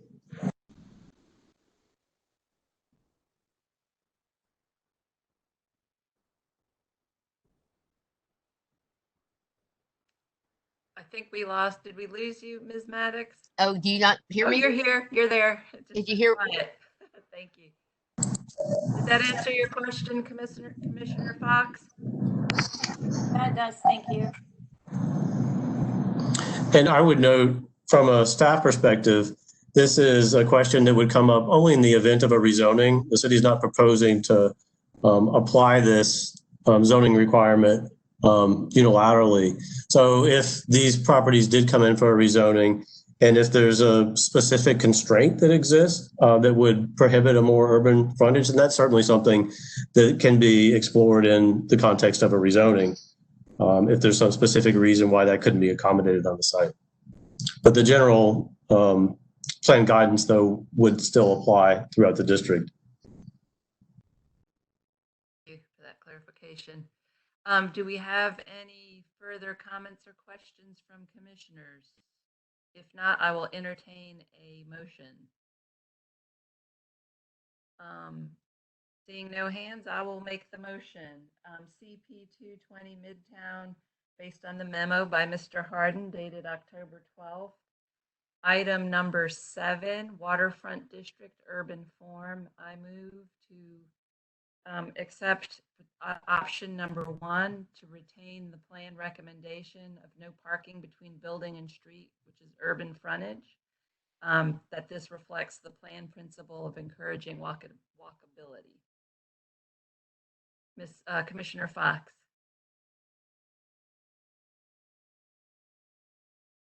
I'll take a Sorry, second. Thank you. Okay. Seeing no further discussion, I will take a vote by a raise of hands. All those in favor, raise your hand. If you are opposed, raise your hand now. It's unanimous. The motion passes. On to item number 8. This is Waterfront District as well. Future land use south of 6. Yeah, this one is fairly simple. So the plan recommendation is to change the future land use map in a couple areas here to high density residential. And I would note that that functions much more as just a general statement of a vision for the area to see more of a mix of residential uses. It's currently characterized by a lot of big box retail and some other commercial uses. And a greater mix of uses would tend to create a more lively place.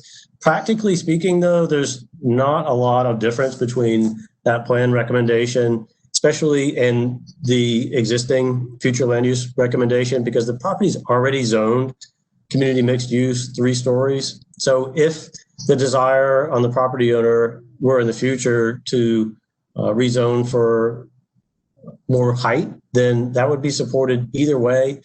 If it's more height, then that's either going to provide office uses or residential uses, both of which the plan supports. So there really is something less than meets the eye, I think, to this particular recommendation. Again, the area in question here is the Thompson Auto Properties, just north of Creekside Drive, currently zoned CX3, currently community mixed use. So the option here is pretty straightforward: to revise that recommendation to retain that existing community mixed use designation, it would address the comment, and it still does align with the plan recommendation for the area.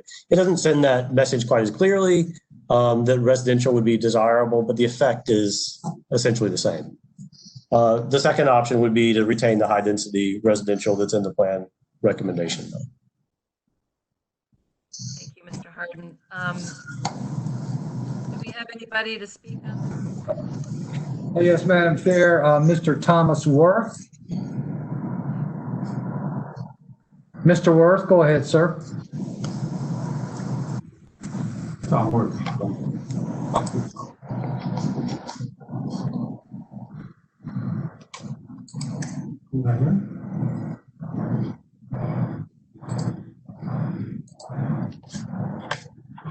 Mr. Worth, are you there?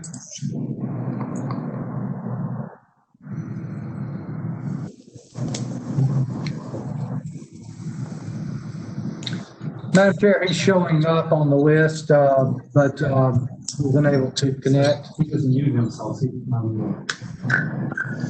Mr. Worth?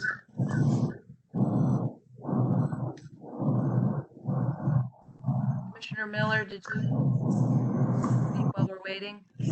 Sure. While we're waiting, I was going to say, I know that we have heard from Mr. Worth in previous meetings and also received emails from him about his position on this specific matter. So bring it to the table for a moment. I know that there are concerns about the Thompsons and other folks and businesses in the area, similar to the Bush area plan that we were looking at.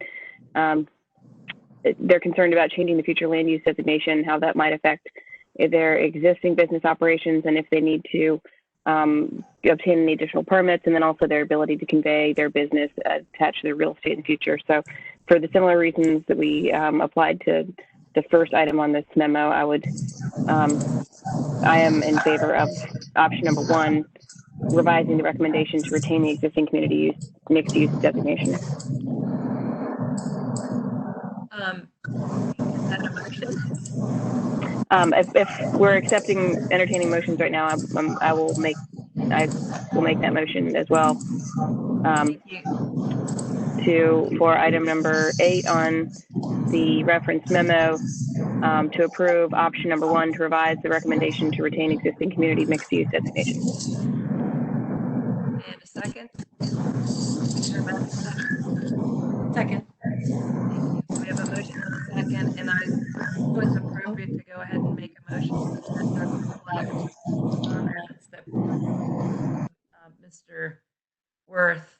And so we will move ahead with that. If there any further discussion? Seeing none, oh my goodness, we have an extra person. Hello. Seeing no further discussion, I will take a vote by a show of hands. All those in favor, raise their hand. You may put them down. If anyone's opposed, raise your hand. It's unanimous and the motion passes. Thank you. We will move on to item number 9. This is the same area and same commenter, the Thompson Automotive Properties. And this comment involves the street plan for the area. And the concept here is to create a tighter grid network, which is helpful for walkability. It's helpful for vehicular travel, to provide more options in an area where, and this is really characteristic of the Midtown area in general, the grid is very fragmented. It tends to force trips onto a couple of large arterials, Six Forks, Wake Forest. It provides real barriers to walkability, also creates some traffic issues. So the specific recommendation here, actually, and you'll see it on the next comment, which is really the final area that we'll look at, but it involves a number of street plan recommendations to divide up these larger blocks as they redevelop. None of these in this area would be a street that the city would go out itself and condemn land for and create. This would be only in the event of redevelopment, which means that there would be some additional, presumably and almost certainly density, intensity, and therefore a tighter street grid would be desirable to accommodate that. But the specific recommendation, this is the Thompson properties here, Creekside Drive to the north of that. There are 2 streets that are recommended, one continuing Rucker across Wake Forest further to the east, and then a north-south street. Some of these are frankly very long-term likely. Again, they would depend on redevelopment, and some of these parcels may not redevelop for quite some time. But having them in the street plan does provide the ability to create that network in the future if and when properties redevelop. So 2 options here to retain the plan's existing street plan recommendation. Option 1 or option 2, simply remove these streets from the Thompson properties from the street plan. And I do believe Mr. Worth has communicated with y'all about that. I'm not sure if he's still on the line. Madam Chair, would you have Mr. Worth available now? Oh, good. Via Isabel Maddox. Ms. Maddox, would you like to go ahead? No, Tom Worth is here. Mr. Worth, thank you. I was apparently muted by the host. And I apologize to have to change positions. I apologize I didn't comment on the previous matter, which of course is a Thompson related matter. But as I've indicated in my memo to you all, right now this street plan will bisect east and west and north-south the Thompson property, and would be very detrimental to any future redevelopment by the family, now in the 3rd generation on this site, to meet changing needs, desires, preferences of the public as far as automobiles are concerned, including specifically electric automobiles. My experience with the street plan is that it is more than a comprehensive plan element. It is more of a UDO element. And it will be very difficult for this family to redevelop in its own property, which it has been working on since 1967. If this street plan is not, if this portion of it is not removed. That's south of 6 Forks. I also noted that construction is underway immediately opposite the Costco parking lot north of 6 Forks that would interfere, if not completely negate, this piece of the street plan from going north of 6 Forks Road. So the request is a very important one as far as the Thompsons are concerned. Just like the previous one, we just want to continue to be nimble and go forward with our business on our property. That is the essence of the request before you. Thank you, Mr. Worth. Any questions or comments from commissioners? Commissioner Fox. This is a question for Mr. Harden or Mr. Bowers. I'll let you guys arm wrestle. If this was removed from the street plan in the comprehensive plan, how does that relate to requirements should the property redevelop and they would be subject to block perimeter? So block perimeter requirements are applicable across the city, and essentially what they state are that they require larger blocks when they are redeveloped to be split up into smaller blocks. Essentially, it depends on the specific zoning. So zoning that accommodates downtown zoning or commercial zoning that accommodates more density accordingly gets smaller blocks. Lower density residential zoning would have larger blocks. So in this case, the block perimeter would require probably at least one street breaking up this block. The reason why the plan shows 2 is that this is an area where there's potentially a lot of redevelopment, a lot of potential density in this area, a lot of transit. And having additional streets other than Wake Forest and 6 Forks to help with mobility is pretty significant.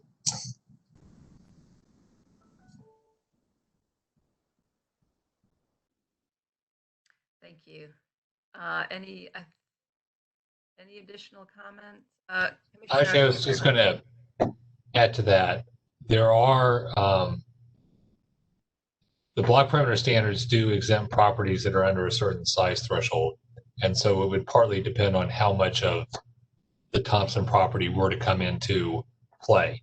The size thresholds are based on roughly half of what would be enclosed by a conforming block. So like if you think about a conforming block, the land area is going to be dependent on the shape, but we just assume like an 8x2 aspect ratio for that block.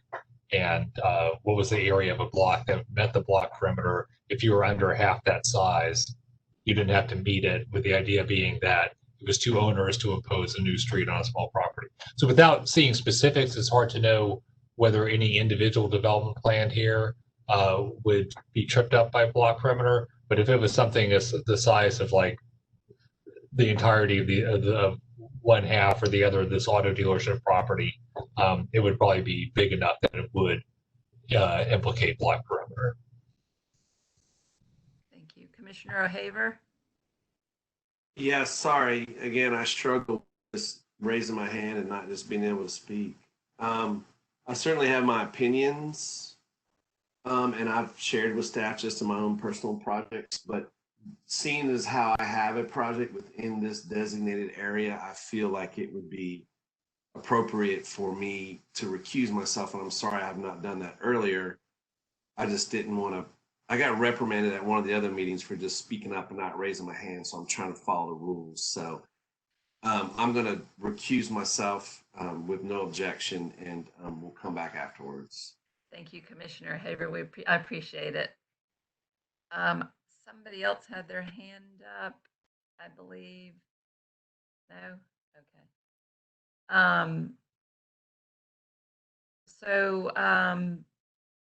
If there's no further, Commissioner Miller. Yes, I was just going to say, reflecting on all the comments that have been made. I know that, we've had some comments about the future land use map and those designations and how it's more of a general policy statement, but that can always be amended in the future. But I did want to note that these future street maps typically rise to a level of carrying a lot more weight on these redevelopment plans, and having this completely bisect right through a building and major property is a big concern to me. And then I also noted that this item in the area plan was not specifically put forward for input when we're trying to see who was opposed to it.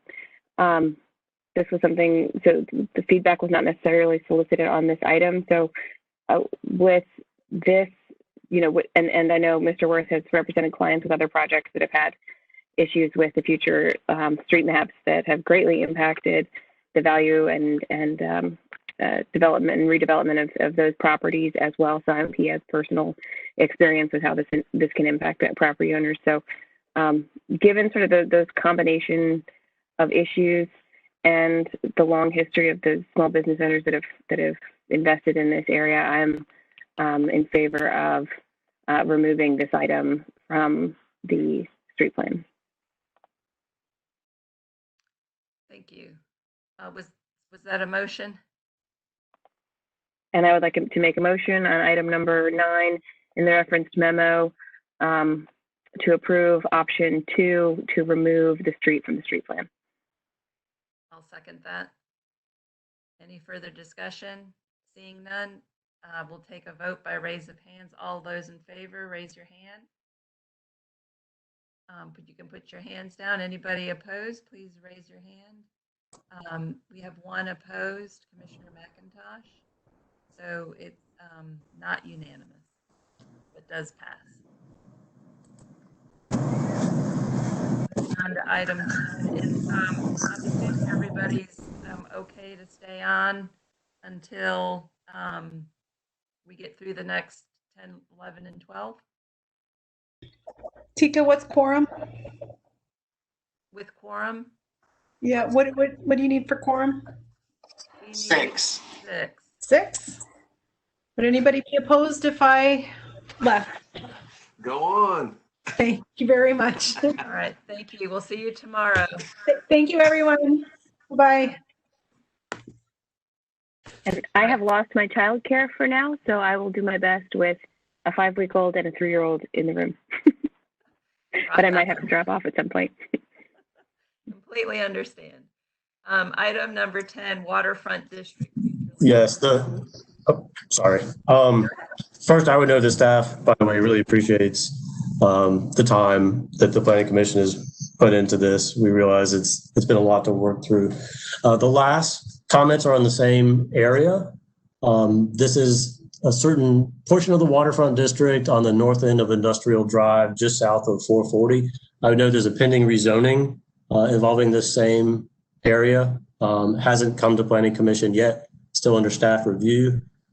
So the plan actually does not recommend a change here. It's currently designated as high density residential on the future land use map. Plan recommends up to 12 stories here.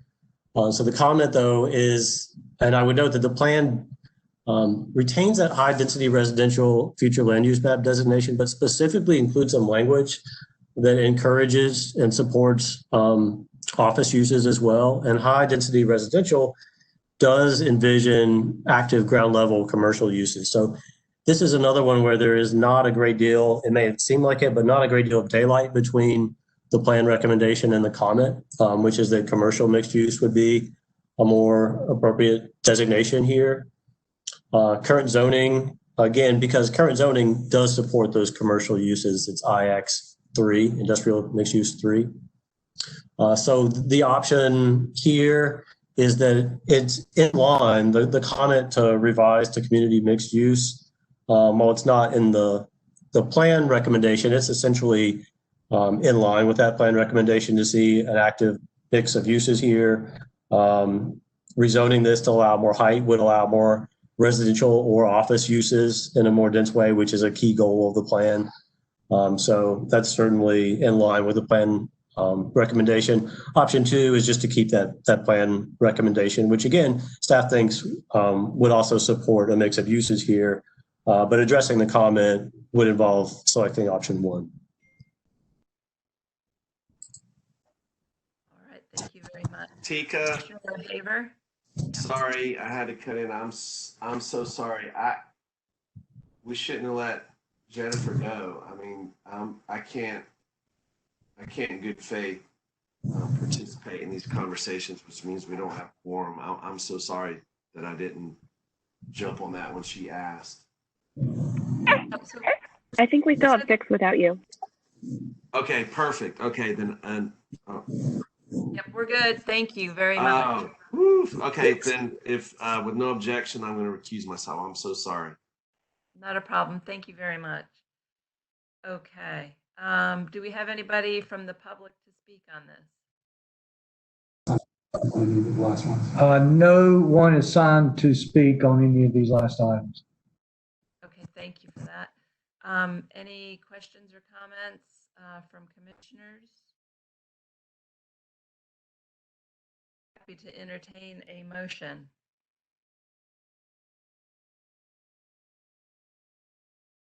Really? Okay, thank you, Commissioner Fox. I'm throwing you a bone. Motion to approve item number 10, waterfront district, Bloom, the option that's listed as option number 1, which is creating a recommendation to revise to community mixed use designation, which does reflect the existing zoning and addresses the comment. I'll second that. Is there any further discussion? Seeing none, I'll take a vote by show of hands. Raise your hand. All those in favor. Put them down if you're opposed. I ask that you just say nay because I can't see everybody. The motion passes. Thank you. So next is same area and in fact, same collection of properties. This comment is that the plan recommendation envisions up to 12 stories here and transitioning down 12 stories, reflecting that this would be one of the more dense centers in the Midtown area. But the comment is that more height should be allowed here, up to 20 stories. Again, that current zoning, 3-story industrial mixed use, future land use map we just discussed. 2 options would be retain the plan recommendation of 12 stories. Second option would be to revise to 20 stories. Again, as we've discussed in a couple of other occasions, additional height that wasn't, or any recommendation that really wasn't vetted out in that plan process, or goes beyond essentially the status quo, ideally would involve some additional process.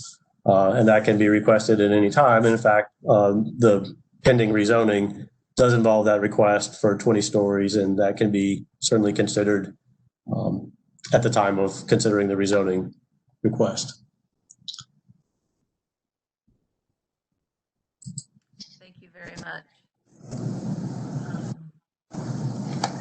Comments from commissioners?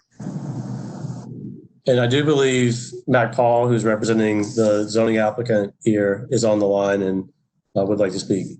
Okay. Mr. Belk, could we hear from Mr. Paul? I'm sorry, could I get that name again, please?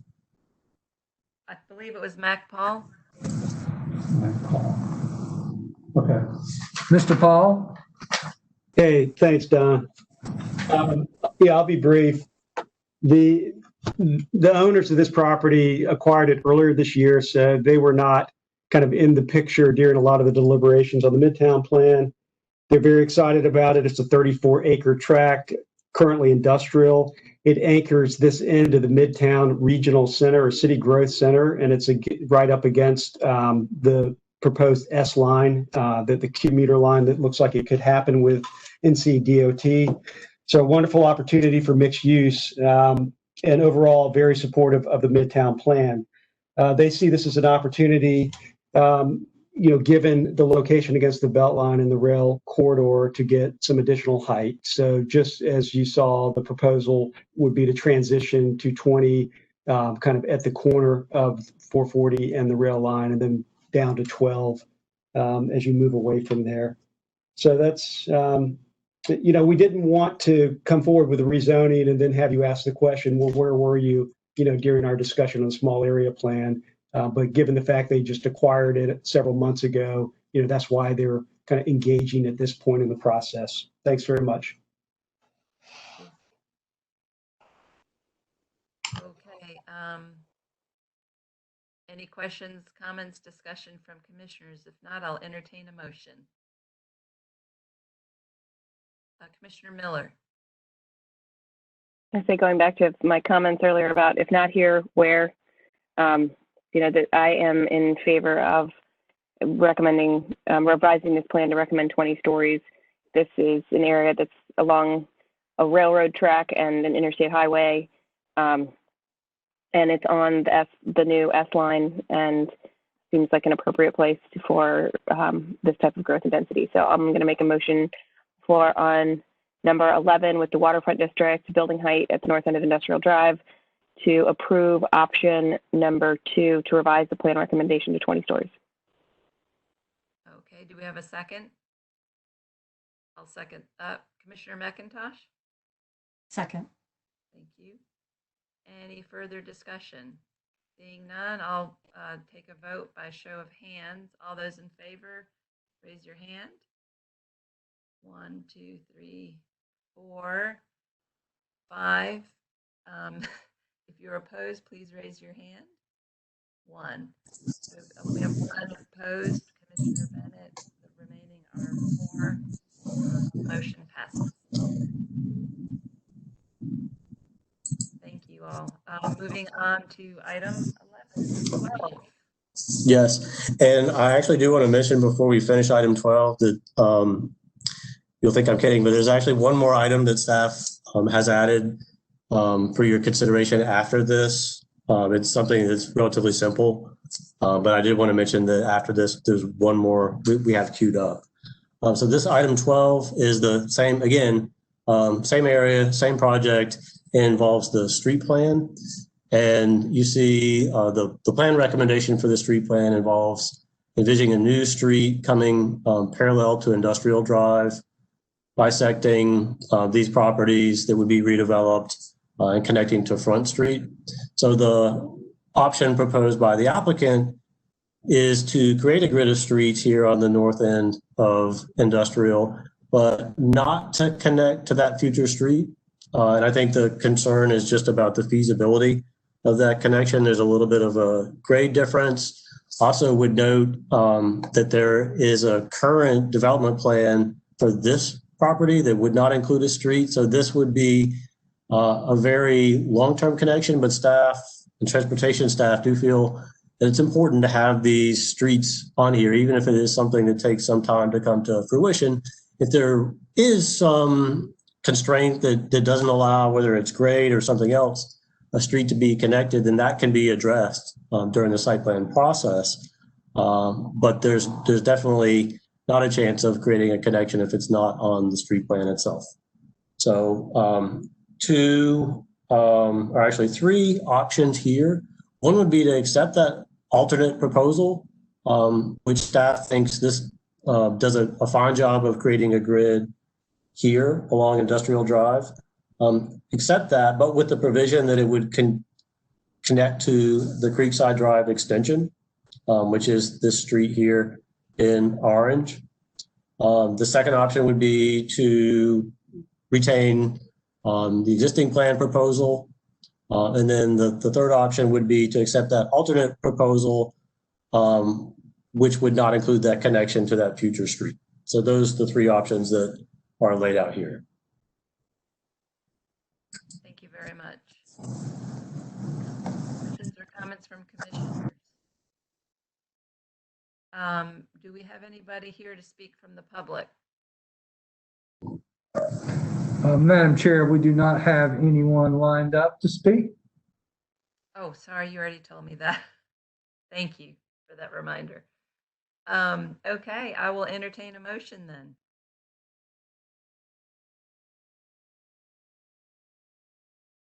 So I will make a motion for CP 220 Midtown based on the memo by Mr. Harden dated October 12th. Item number 12, Waterfront District Street Plan Recommendations along the north end of Industrial Drive. I move to accept option number 3, to accept the alternate proposal, as this addresses the comment, but it does not meet the goals of the street plan recommendation. Do I have a second? Seeing none, Commissioner Miller. Second. Okay, we have a motion and a second. I will take a vote by show of hands. All those in favor, raise your hand. We have 1, 2, 3 in favor. If you're opposed, please raise your hand.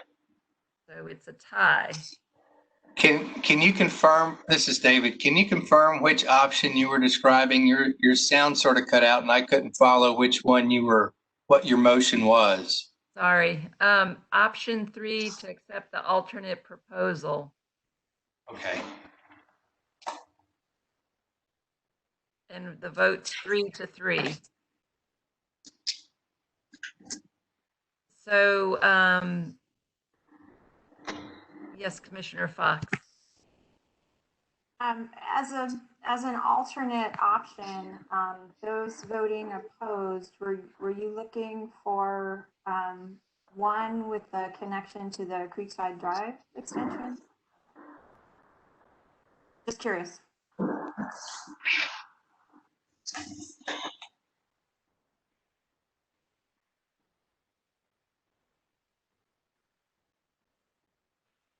Commissioner McIntosh. I was actually looking at number 2, retain existing proposal, and I apologize, but it's a little bit hard. The duration of this is making it a little bit difficult to keep track of everything. Yes, that's understandable. So,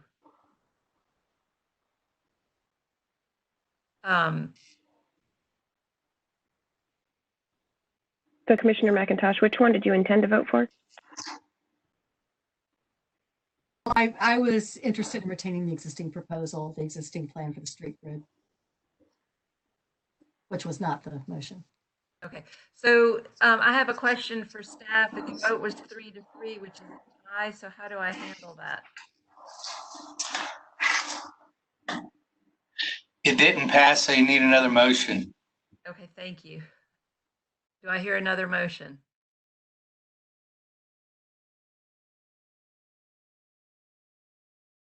Okay, I will make a motion, CP 220 Midtown, item number 12, for option number 2 to retain the existing proposal, as this reflects the plan recommendation for walkability in this area, which is enhanced by adding to the street density. Do I have a second? Commissioner Bennett. Second. Thank you. Is there any further discussion? Seeing none, I will take a vote by a show of hands. All those in favor, raise your hand. 1, 2, 3, 4. Is that a yes or a no? Okay. I apologize. I'm sorry. I apologize. I kind of zoned out during Mr. Harden's presentation, and I'm sorry. And I'm recognizing that the option number 3 enhanced proposal would support better walkability within the area we just voted to allow 20-story buildings in. So I'm wondering, maybe that's better, that's just adding, is that just adding to the, I'm sorry, is that just adding to the proposed plan street grid, or is that totally replacing it with something different? So that option 3, well, actually, let me bring back my screen. That might help in working through this. So the plan recommendation is on the left. It creates this new street. This is the future Creekside Drive extension, goes to Front Street. Also includes a street that connects to Waketown, so creating a little bit of a grid here. Probably the bigger piece, and this is long-term, but that parallel street to Industrial Drive, so there's more than one connection from a fairly high density area. What was proposed was to create a little bit of a grid here, but it all really connects only to Industrial Drive and also to Waketown. So the option 1, transportation staff felt like this is fine, but it should connect to the Creekside Drive extension, which is option 1. Option 2 is the existing plan recommendation. It doesn't really reflect that comment at all. And option 3 is to accept that comment in total and not include that connection, Creekside Drive extension. Hopefully that's helpful. Thank you for that. And I just received a text that Mac Paul may be available and may want to speak on this item. Is that correct, Mr. Bell? Yes, Mr. Paul, go ahead, please. I'm just would say that we're proposing that new street grid. We would love to connect all the way over to Six Forks if it was feasible, but the engineers have looked at it, and it's just with the grade and the rock, it's not possible. So if it's on the plan, it would definitely be difficult and hold up site plans. Okay, sorry, I'm gonna ask. So you would, of the 3 proposals that we have, which one best fits what you would like to see? Could you put the proposal back up? Thank you.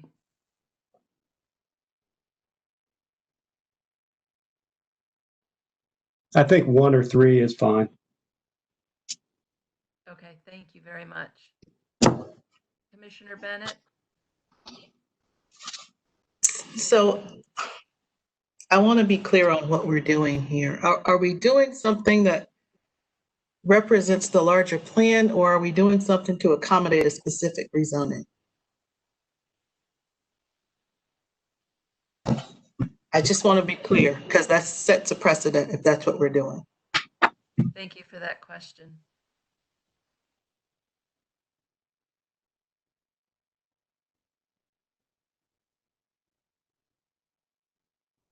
Can staff address that?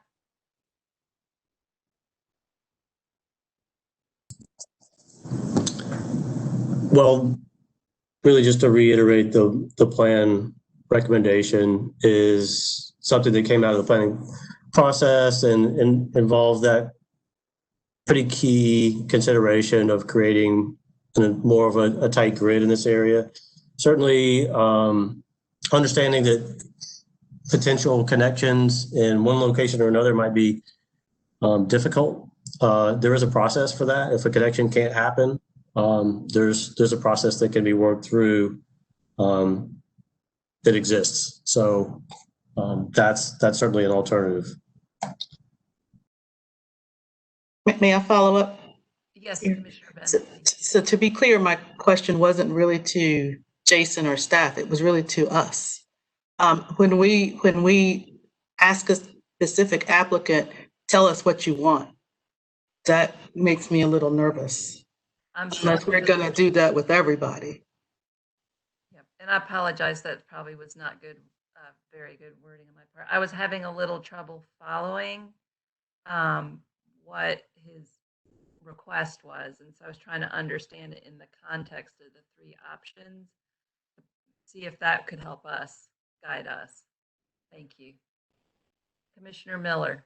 Just wanted to add that the concern about this street plan is the same as the Thompson property as well. My same concerns there, that this future that the street plan, even though it's not a taking in the city's not going to come in and build the street itself, it does greatly impact the ability for a landowner to redevelop or convey its property in the future. And we've seen it many times, it greatly impact that far more than change the future land use map would. So in addition to the owner's concerns that the streets proposed are infeasible due to the 20-foot granite wall that would have to be drilled through to build this.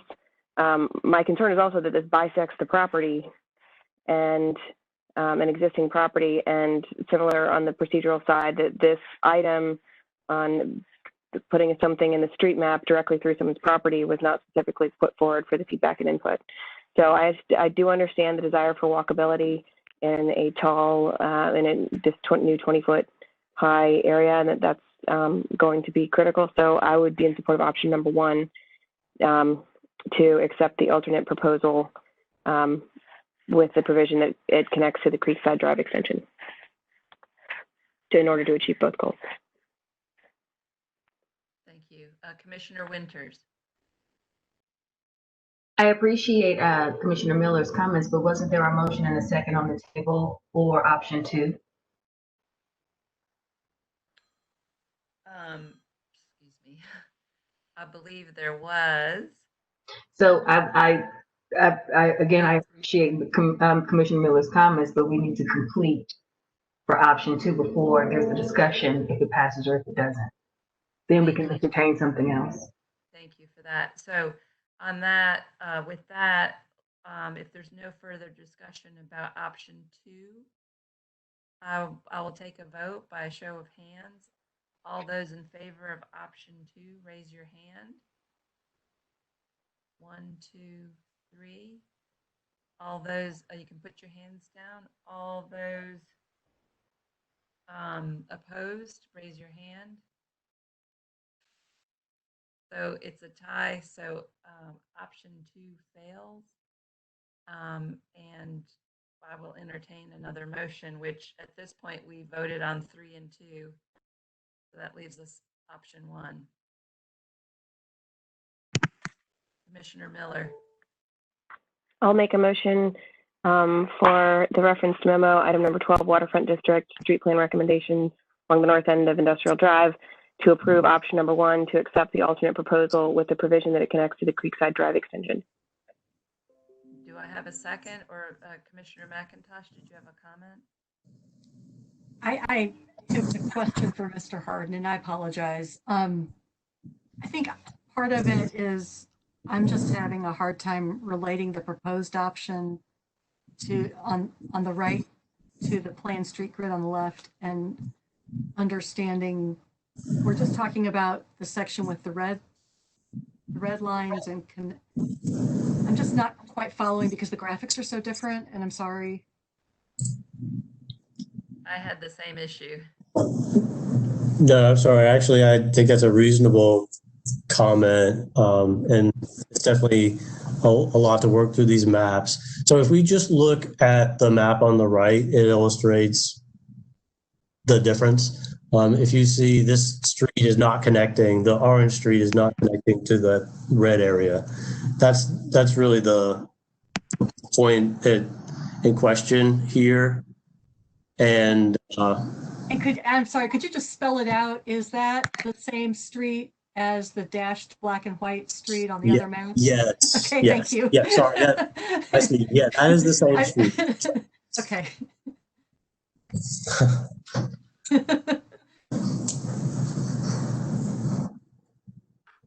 So basically you're talking about on the left map, it's just a straight line, and on the right option, you'd be getting two loops. Is that, but other than that, they'd be very similar?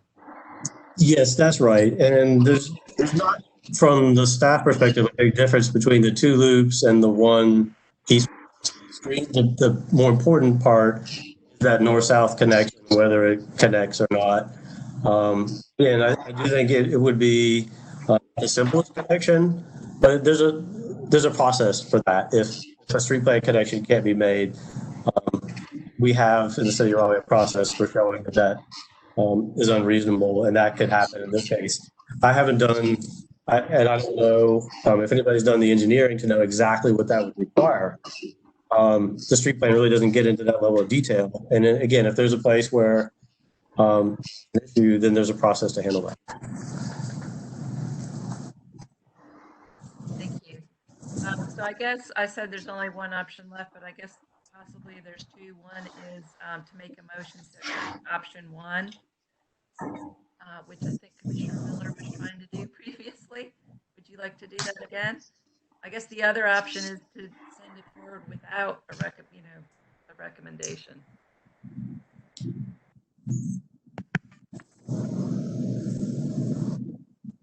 So I'll go ahead and make my motion on item number 12 on the memo to accept option number 1.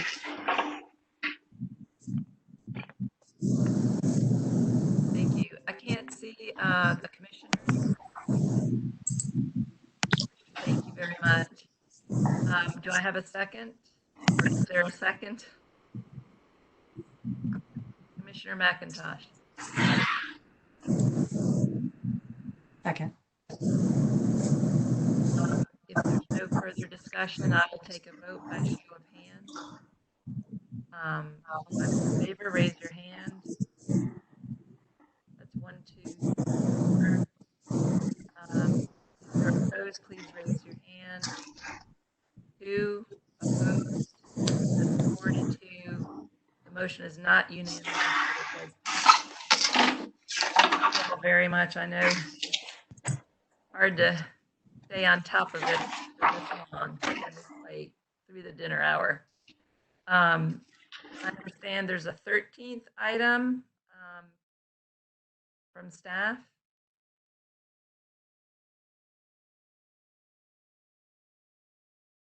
That there's a recent development which involves the S line, which is the rail line highlighted here.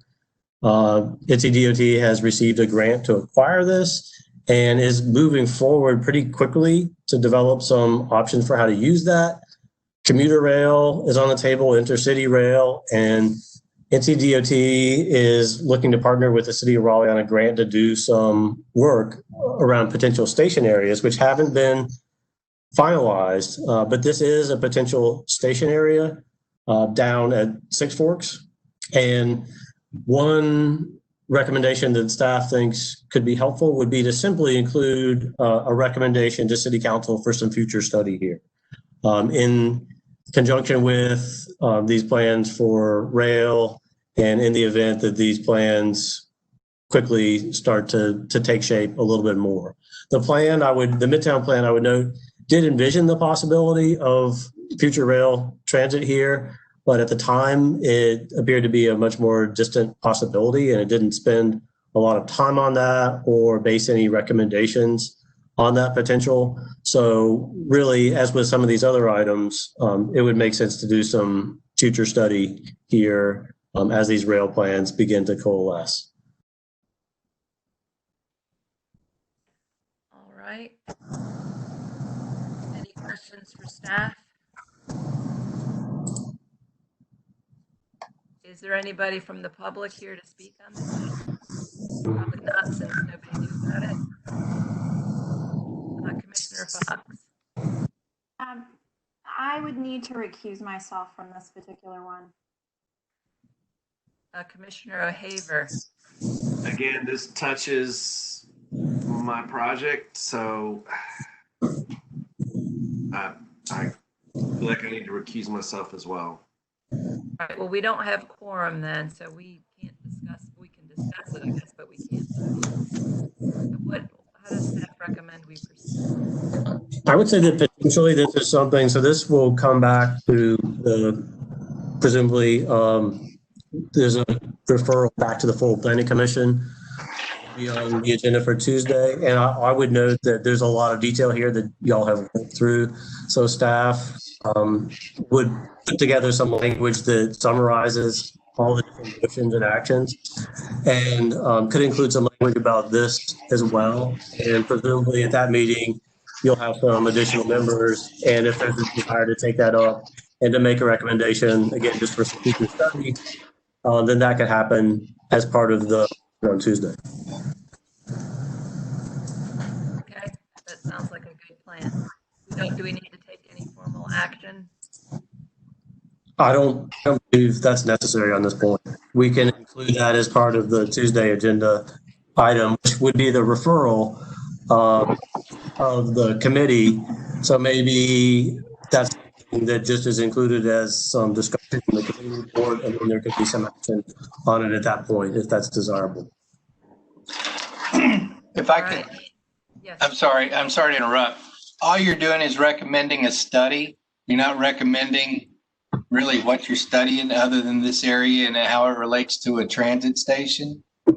And so I don't know if if the two commissioners who wish to recuse themselves feel like that issue in and of itself would have a financial impact on them individually through their business, then yes, they should recuse themselves. If a study is not going to impact them, one way would be if their company was going to do the study, then that would be an issue.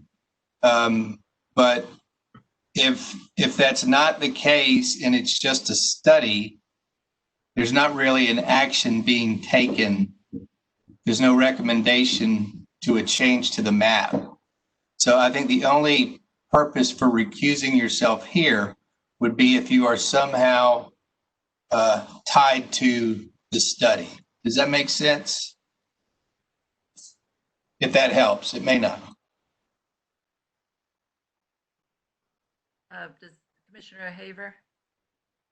Thanks, David. It does help. It further muddies my decision. For me, it's about, and maybe tell me if I can't say this, the timing of the study and the purchase of the line and its impacts.